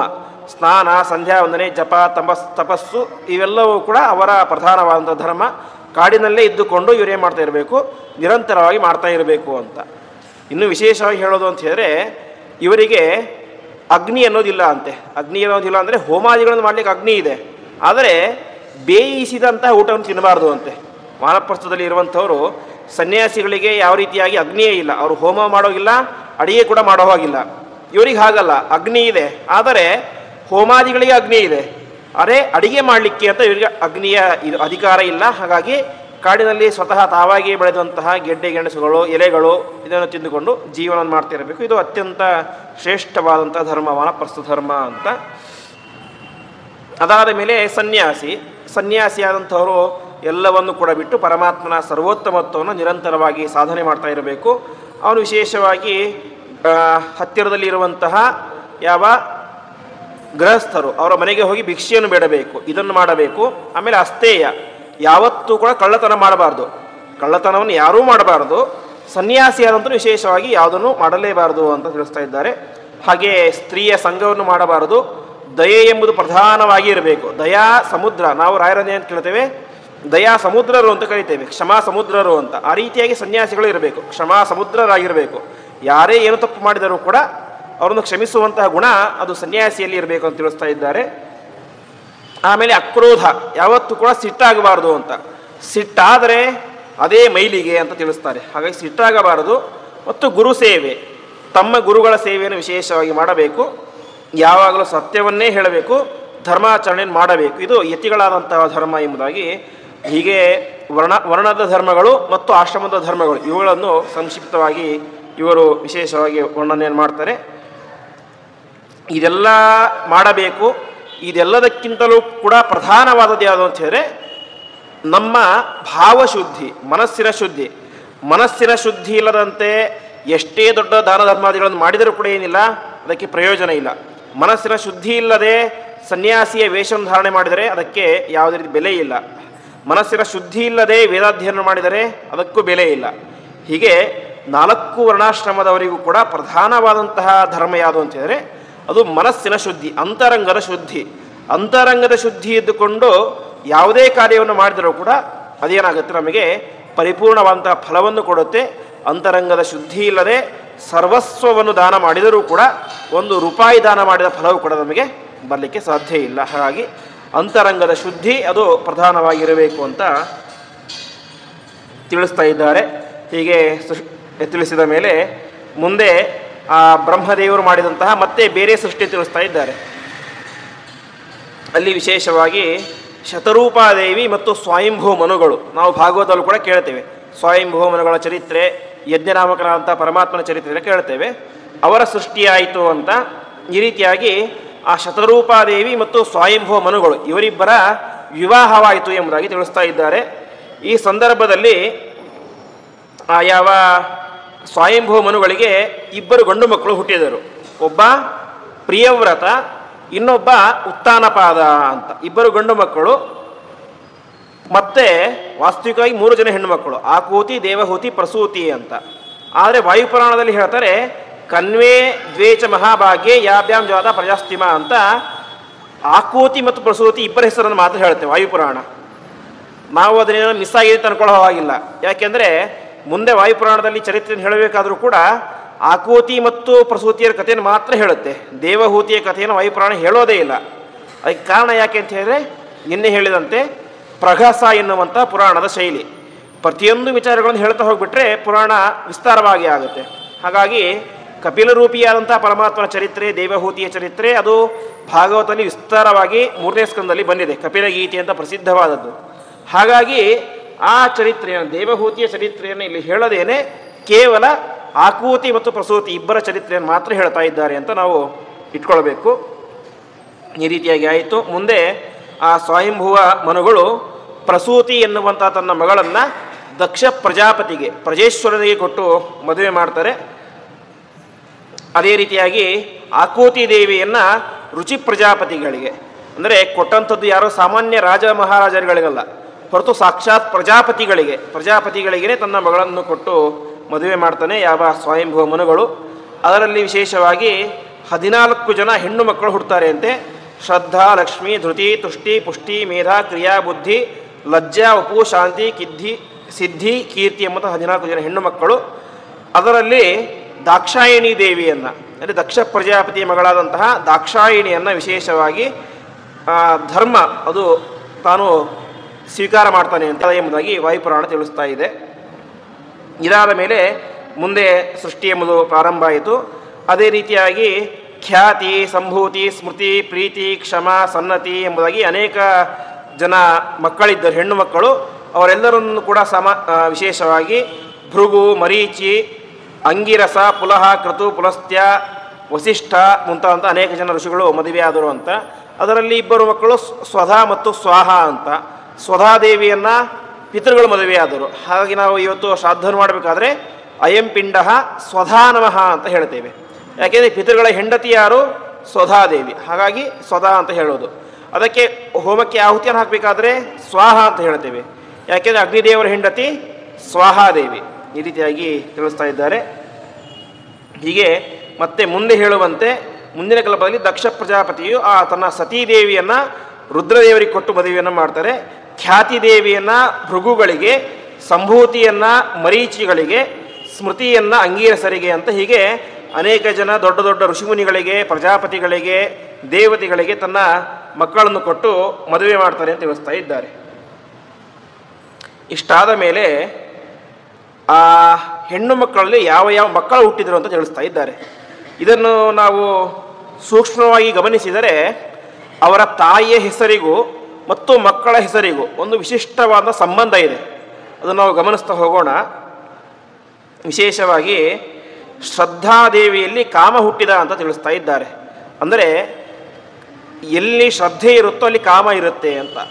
ಕಾಮ ಅಂದರೆ ನಮಗೆ ಇರುವಂತಹ ಇವತ್ತು ಕನ್ನಡದ ಪದ ಅಂದರೆ ಅದಕ್ಕೆ ಕೆಟ್ಟ ಅರ್ಥ ಇದೆ, ಕೆಟ್ಟ ಬಯಕೆ ಅಂತ. ಆದರೆ ಕಾಮ ಶಬ್ದಕ್ಕೆ ಅರ್ಥ ಇಷ್ಟೇ, ಆಸೆ ಅಂತ. ಮಹಾಭಾರತದಲ್ಲಿ ಕತೆ ಬರುತ್ತೆ. ಕೃಷ್ಣ ಮತ್ತು ಪಾಂಡವರೆಲ್ಲರೂ ಕೂಡ ಸಂವಾದ ಮಾಡ್ತಾ ಇರ್ತಾರೆ, ಸುಮ್ಮನೆ ಹಾಸ್ಯಕ್ಕೋಸ್ಕರ ಒಂದು ಧರ್ಮದ ಸಂವಾದ. ಆವಾಗ ಕೃಷ್ಣ ಕೇಳ್ತಾನೆ, 4 ಪುರುಷಾರ್ಥಗಳಿದ್ದಾವೆ, ಧರ್ಮ, ಅರ್ಥ, ಕಾಮ, ಮೋಕ್ಷ ಅಂತ. ಇದರಲ್ಲಿ ಯಾವುದು ತುಂಬ ಶ್ರೇಷ್ಠವಾದದ್ದು ಯಾವುದು ಅಂತ. ಅದಕ್ಕೆ ಧರ್ಮರಾಜ ಹೇಳ್ತಾನೆ, ಧರ್ಮವೇ ಶ್ರೇಷ್ಠ, ಅದು ಫಿಕ್ಸ್. ಅದು ಎಲ್ಲರೂ ಕೂಡ ಮಾಡೋದಕ್ಕೆ ಧರ್ಮಕ್ಕೋಸ್ಕರ, ಧರ್ಮವೇ ಶ್ರೇಷ್ಠ ಪುರುಷಾರ್ಥ ಅಂತ. ಮುಂದೆ ಅರ್ಜುನ ಹೇಳ್ತಾನೆ, ಅರ್ಜುನ ಸ್ವಲ್ಪ ವ್ಯಾಪಾರ ಬುದ್ಧಿ ಇರುವಂಥವನು, ಒಬ್ಬ ಒಳ್ಳೆಯ ಅರ್ಥಶಾಸ್ತ್ರಜ್ಞ ಅವನು. ಅವನು ಹೇಳ್ತಾನೆ ಅರ್ಥಶ್ರೇಷ್ಠ ಅಂತ. ಇವತ್ತು ನಾವು ಧರ್ಮಶ್ರೇಷ್ಠ, ಧರ್ಮ ಅಂದ್ರೇನು? ದೊಡ್ಡ ದೊಡ್ಡ ಯಜ್ಞ ಯಾಗಾದಿಗಳು, ತಪಸ್ಸು ಇತ್ಯಾದಿಗಳು. ಇವತ್ತು ನಾವು ಒಂದು ದೊಡ್ಡ ರಾಜೇಶ್ವರಿ ಯಾಗ ಮಾಡ್ಕೊಂಡು ಏನು ಬೇಕು? ಬೇಕಾದಷ್ಟು ದುಡ್ಡು ಬೇಕು, ಅರ್ಥ ಬೇಕು. ಹಾಗಾಗಿ ಅರ್ಥವೇ ಶ್ರೇಷ್ಠ ಅಂತ. ನಕುಲ ಸಹದೇವರು ಹೇಳ್ತಾರೆ ಮೋಕ್ಷ ಶ್ರೇಷ್ಠ ಅಂತ. ಇದೆಲ್ಲ ಮಾಡೋದು ಯಾಕೆ? ಮೋಕ್ಷಕ್ಕೋಸ್ಕರ. ಮೋಕ್ಷ ಇಲ್ಲ ಅಂತ ಹೇಳ್ಬಿಟ್ಟು ನಾವು ಮಾಡ್ತಾ ಇದ್ದೇವೆ, ಇದನ್ನು ಮಾಡ್ತಾನೆ ಇದ್ದಿಲ್ಲ. ಹಾಗಾಗಿ ಮೋಕ್ಷ ಶ್ರೇಷ್ಠ ಅಂತ ಹೇಳ್ತಾನೆ. ಕೊನೆಗೆ ಭೀಮಸೇನ ದೇವರು ಹೇಳ್ತಾರೆ ಅಂತೆ, ಯಾವುದೂ ಶ್ರೇಷ್ಠ ಅಲ್ಲ, ಕಾಮಶ್ರೇಷ್ಠ ಅಂತ. ಎಲ್ರಿಗೂ ಆಶ್ಚರ್ಯ ಆಗಿಬಿಡುತ್ತೆ. ಕಾಮ ಅಂದರೆ ಯಾರಿಗೂ, ಎಲ್ಲರೂ ಕೂಡ ತಿರಸ್ಕಾರ ಮಾಡುವಂತಹ ವಸ್ತು, ಶಾಸ್ತ್ರಜ್ಞರು ತಿರಸ್ಕಾರ ಮಾಡುವಂತಹ ವಸ್ತು. ನೋಡಿ ನೋಡಿ ಹೋಗಿ ಹೋಗಿ ಭೀಮಸೇನ ದೇವರು, ವಾಯುದೇವರು, ಅವ್ರು ಹೇಳ್ತಾ ಇದ್ದಾರೆ ಕಾಮಶ್ರೇಷ್ಠ ಅಂತ. ಆವಾಗ ವಾಯುದೇವರು ಹೇಳ್ತಾರೆ, ಭೀಮಸೇನ ದೇವರು, ಕಾಮಶ್ರೇಷ್ಠ ಅಂದರೆ, ಕಾಮ ಅಂದರೆ ಬಯಕೆ, ಇಚ್ಛೆ ಅಂತ. ನಾವು ಇವತ್ತು ಧರ್ಮ ಕಾರ್ಯಗಳನ್ನು ಮಾಡಬೇಕು ಅಂತ ನಾವು ಹೊರಡೋದು ಯಾಕೆ? ನಾವು ಮಾಡಬೇಕು ಒಂದು ಇಚ್ಛೆ ಆದರೆ ಮಾಡ್ತೇವೆ. ದುಡ್ಡನ್ನು ಖರ್ಚು ಮಾಡಬೇಕಂತ ಮನಸ್ಸು ಇಚ್ಛೆ ಆದರೆ ದುಡ್ಡನ್ನು ಸಂಪಾದನೆ ಮಾಡ್ತೇವೆ. ಮೋಕ್ಷ ಹೊಂದಬೇಕು ಅಂತ ಇಚ್ಛೆ ಆದರೆ ಮೋಕ್ಷ ಹೊಂದಲಿಕ್ಕಂಥ ಕಾರ್ಯಗಳನ್ನು ಮಾಡ್ತೇವೆ. ಹಾಗಾಗಿ ಎಲ್ಲದಕ್ಕೂ ಪ್ರಧಾನವಾದದ್ದು ಯಾವುದು? ಇಚ್ಛೆ, ಕಾಮ. ಅಂದರೆ ಶ್ರೇಷ್ಠವಾದಂಥ ಬಯಕೆ ಇರಬೇಕು, ತುಚ್ಛವಾದಂತಹ ಕಾಮನೆ ಇರಬಾರ್ದು ಅಂತ ಅದರ ಪ್ರಧಾನ ತಾತ್ಪರ್ಯ. ಹಾಗಾಗಿ ಇಲ್ಲಿ ತಿಳಿಸ್ತಾ ಇದ್ದಾರೆ, ಶ್ರದ್ಧಾದೇವಿಯಲ್ಲಿ ಕಾಮ ಹುಟ್ಟಿದ ಅಂತ. ಅಂದರೆ ನಮಗೆ ಪರಮಾತ್ಮನ ವಿಷಯದಲ್ಲಿ ವಿಶೇಷವಾದ ಶ್ರದ್ಧೆ ಇದ್ದರೆ ಅದರಿಂದ ಏನಾಗುತ್ತೆ? ಒಳ್ಳೆಯ ಕಾಮನೆಗಳು, ಬಯಕೆಗಳು ನಮಗೆ ಉಂಟಾಗುತ್ತೆ, ಇಚ್ಛೆ ಉಂಟಾಗುತ್ತೆ ಅಂತ ತಿಳಿಸ್ತಾ ಇದ್ದಾರೆ. ಅದಾದ ಮೇಲೆ ದರ್ಪೋ ಲಕ್ಷ್ಮೀ ಸುತಸ್ಮೃತಃ ಅಂತ. ಲಕ್ಷ್ಮಿ ಎನ್ನುವಂಥ ಒಬ್ಬ ದೇವಿಯ ಮಗಳಾಗಿ ದರ್ಪ ಅನ್ನುವಂಥ ಮಗ ಹುಟ್ಟಿದ ಅಂತ. ಅಂದರೆ ಎಲ್ಲಿ ಅತಿಯಾದಂಥ ಸಂಪತ್ತಿರುತ್ತೋ, ಜೀವನ ಮಾಡಲಿಕ್ಕೆ ಎಷ್ಟು ಸಂಪತ್ತಿರಬೇಕೋ ಅಷ್ಟು ಬೇಕೇ ಬೇಕು. ಅದು ಇಲ್ಲದೆ ಹೋದರೆ ದೈನ್ಯ ಬರುತ್ತೆ, ಇನ್ನೊಬ್ಬರ ಹತ್ರ ಬೇಡುವಂಥ ಪರಿಸ್ಥಿತಿ ಬರುತ್ತೆ. ಅದಕ್ಕಿಂತ ಜಾಸ್ತಿ ಇದು ಬಿಟ್ಟರೆ ಏನಾಗುತ್ತೆ? ದರ್ಪ ಎಂಬುದು ಬರುತ್ತೆ. ಹಾಗಾಗಿ ಲಕ್ಷ್ಮೀದೇವಿಯಲ್ಲಿ ದರ್ಪ ಹುಟ್ಟಿದ ಅಂತ ತಿಳಿಸ್ತಾ ಇದ್ದಾರೆ. ಅದಾದ ಮೇಲೆ ಧೃತವು ನಿಯಮ ಅಂತ. ಧೃತಿ ದೇವಿಯಲ್ಲಿ ನಿಯಮ ಎನ್ನುವಂಥ ಮಗ ಹುಟ್ಟಿದ ಅಂತ. ಧೃತಿ ಅಂದರೆ ಮಾನಸಿಕವಾದಂತಹ ಧೈರ್ಯ. ಧೈರ್ಯ ಇದ್ದರೆ ಎಂತಹ ವ್ರತ ಬಂದರೂ ಕೂಡ ಮಾಡಬಹುದು, 2 ಏಕಾದಶಿ ಬಂದರೂ ಮಾಡಬಹುದು. ಅದಕ್ಕೇನು ಕಾರಣ? ಮಾನಸಿಕ ಧೈರ್ಯ. ನನ್ನ ಕೈ 1 ಏಕಾದಶಿ ಮಾಡಲ್ಲ ಅಂತ ಧೈರ್ಯ ಇಲ್ಲದೆ ಹೋಗ್ಬಿಟ್ರೆ ಏನಾಗೋದಿಲ್ಲ, ಯಾವ ನಿಯಮಗಳನ್ನು ಕೂಡ ಪಾಲನೆ ಮಾಡಲಿಕ್ಕೆ ಸಾಧ್ಯ ಆಗೋದೇ ಇಲ್ಲ. ಹಾಗಾಗಿ ಯಾವುದೇ ಒಂದು ನಿಯಮವನ್ನು ನಾವು ಪಾಲನೆ ಮಾಡಬೇಕು ಅಂತ ಹೇಳಿದ್ರೆ ಪ್ರಧಾನವಾಗಿ ಮಾನಸಿಕವಾದಂಥ ಧೈರ್ಯ ಬೇಕು ಅಂತ ತಿಳಿಸ್ತಾ ಇದ್ದಾರೆ. ಹಾಗಾಗಿ ಧೃತಿ ದೇವಿಯಲ್ಲಿ ಯಾರು ಹುಟ್ಟಿದ್ರು? ನಿಯಮ ಎನ್ನುವಂಥ ಮಗ ಹುಟ್ಟಿದ ಅಂತ. ಇದು ಆ ಹೆಸರಿಗಿರುವಂಥ ಸಂಬಂಧ. ಆಮೇಲೆ ತುಷ್ಟ್ಯಾಹ ಸಂತೋಷ ಉಚ್ಯತೆ. ತುಷ್ಟಿ ಅಂತ ಹೇಳಿದ್ರೆ ತೃಪ್ತಿಯಾಗುವುದು. ಯಾವತ್ತೂ ಕೂಡ ಒಬ್ಬ ಮನುಷ್ಯನಿಗೆ ಸಂತೋಷ ಆಗೋದು ಯಾವಾಗ ಅಂತ ಹೇಳಿದ್ರೆ ತೃಪ್ತಿಯಾದಾಗ. ನನ್ನ ಹತ್ರ 100 ಕೋಟಿ ಇದ್ದರೂ ಕೂಡ ನನಗೆ ತೃಪ್ತಿಯಾಗಿಲ್ಲ ಅಂತ ಹೇಳಿಬಿಟ್ರೆ ಏನಾಗೋದಿಲ್ಲ, 100 ಕೋಟಿ ಇದ್ದು ಪ್ರಯೋಜನ ಇಲ್ಲ. ಯಾಕೆ? ಅದನ್ನು ಅನುಭವಿಸುವಂತಹ ಸಂತೋಷವೇ ನನಗಿಲ್ಲ. ಅದೇ ನಂತರ ಒಂದು ಲಕ್ಷ ಇದ್ದರೂ ಕೂಡ ನನಗೆ ಅಷ್ಟು ತೃಪ್ತಿ ಇದೆ ಅಂತ ಹೇಳಿದ್ರೆ ನಾನು ಸಂತೋಷವಾಗಿ ಜೀವನ ಮಾಡ್ತಾ ಇರ್ತೇನೆ. ಹಾಗಾಗಿ ತುಷ್ಟಿದೇವಿಯಲ್ಲಿ ಸಂತೋಷ ಎನ್ನುವಂಥ ಮಗ ಹುಟ್ಟಿದ. ಅಂದರೆ ತೃಪ್ತಿ ಇದ್ದಲ್ಲಿ ಸಂತೋಷ ಇರುತ್ತೆ. ಹಾಗಾಗಿ ಪರಮಾತ್ಮ ಎಷ್ಟು ಕೊಡ್ತಾನೋ ಅಷ್ಟಕ್ಕೆ ತೃಪ್ತಿ ಪಟ್ಕೊಂಡ್ರಾಗ ಜೀವನ ಸಂತೋಷವಾಗಿರುತ್ತೆ ಅಂತ ತಿಳಿಸ್ತಾ ಇದ್ದಾರೆ. ಅದಾದ ಮೇಲೆ ಮೇಧಾ ಪುತ್ರಸ್ತದಾ ಶ್ರುತಃ ಅಂತ. ಮೇಧಾದೇವಿಯಲ್ಲಿ ಶ್ರುತ ಎನ್ನುವಂತಹ ಮಗ ಹುಟ್ಟಿದ ಅಂತ. ಮೇಧ ಅಂತ ಹೇಳಿದ್ರೆ ನಮ್ಮ ಬುದ್ಧಿ. ನಿರಂತರವಾಗಿ ಬುದ್ಧಿಗೆ ಕೆಲಸವನ್ನು ಕೊಟ್ಟಾಗ ನಿರಂತರ ಕೇಳ್ತಾ ಇರಬೇಕು ಅಂತೆ. ಶ್ರುತಂ ಹರತಿ ಪಾಪಾನಿ ಅಂತ. ಅರ್ಥ ಆಗಲಿ ಬಿಡಲಿ, ಕೇಳಿದಾಗ ಒಂದಿಷ್ಟು ಪಾಪಗಳು ಪರಿಹಾರ ಆಗುತ್ತೆ. ಹಾಗಾಗಿ ನಿರಂತರವಾಗಿ ಕೇಳ್ತಾ ಇರಬೇಕು. ಕೇಳಬೇಕು ಅಂದರೆ ನಮಗೆ ಸ್ವಲ್ಪ ಬುದ್ಧಿ ಕೂಡ ಇರಬೇಕು. ಹಾಗಾಗಿ ಬುದ್ಧಿಯಿಂದಾಗಿ ಶ್ರುತ ಹುಟ್ಟಿತು ಅಂತ. ಅದಾದ ಮೇಲೆ ಸುತಶ್ಚಾಪಿ ಅಪ್ರಮಾದಶ್ಚಿತಾವೋ ಲಜ್ಜಾಯ ವಿನಯಪುತ್ರ ವ್ಯವಸಾಯೋ ಉಪಸ್ತುತಃ ಅಂತ. ಬುದ್ಧಿ ಎನ್ನುವಂತಹ ದೇವಿಯಲ್ಲಿ ಜ್ಞಾನ ಹುಟ್ಟಿತು. ಬುದ್ಧಿಯಿಂದಾಗಿ ಜ್ಞಾನ ಹುಟ್ಟುತ್ತೆ. ಅದಾದ ಮೇಲೆ ಲಜ್ಜಾಯ ವಿನಯ ಪ್ರೋಕ್ತ ಅಂತ. ಲಜ್ಜಾದೇವಿ ಅಂತ ಒಬ್ಬ ದೇವಿಯ ಹೆಸರು. ಲಜ್ಜಾದೇವಿಯಲ್ಲಿ ವಿನಯ ಎನ್ನುವಂಥ ಮಗ ಹುಟ್ಟಿದ ಅಂತೆ. ಅಂದರೆ ನಮಗೆ ನಾಚಿಕೆ ಆಗಬೇಕು ಅಂತ. ಯಾಕೆ ನಾಚಿಕೆ ಆಗಬೇಕು? ಒಳ್ಳೆಯ ಕೆಲಸಗಳನ್ನು ಮಾಡದೇ ಹೋದರೆ, ಅಧರ್ಮ ಕಾರ್ಯಗಳನ್ನು ಮಾಡಿದರೆ ನೇರವಾಗಿ ಪರಮಾತ್ಮನ ಹತ್ತಿರ ಬಂದು ತಲೆಬಾಗಿಸಿ ಕ್ಷಮೆಯನ್ನು ಕೇಳಬೇಕು, ನಾಚಿಕೆ ಪಡಬೇಕು. ನಮಗೆ ಗೊತ್ತಿದ್ದಂಥ ವ್ಯಕ್ತಿಗಳ ಹತ್ರ ಹೋಗಿ ನಾನು ಇಂಥ ತಪ್ಪನ್ನು ಮಾಡಿದ್ದೇನೆ ಕ್ಷಮಿಸಿ ಅಂತ ಕೇಳಬೇಕು ಅಂತೆ. ಆ ರೀತಿಯಾಗಿ ಲಜ್ಜೆಯನ್ನು ಪಟ್ಟರೆ, ನಾಚಿಕೆಯನ್ನು ಪಟ್ಟರೆ ಅದರಿಂದ ಏನಾಗುತ್ತೆ? ನಾವು ಮಾನ ಮರ್ಯಾದೆಯನ್ನು ಹೋಗೋದಿಲ್ಲ. ಹೊರತು ನಮ್ಮಲ್ಲಿ ವಿನಯ ಎನ್ನುವಂತಹ ಗುಣ ಎಂಬುದು ಜಾಸ್ತಿ ಆಗುತ್ತೆ ಎಂಬುದಾಗಿ ತಿಳಿಸ್ತಾ ಇದ್ದಾರೆ. ಈ ರೀತಿಯಾಗಿ ಅನೇಕ ರೀತಿಯಂಥ ವಿಚಾರಗಳನ್ನು ತಿಳಿಸ್ತಾ ಇದ್ದಾರೆ. ಅದಾದ ಮೇಲೆ ಹಿಂಸಾದೇವಿ ಅಂತ ಒಬ್ಬಳಿದ್ದಳು.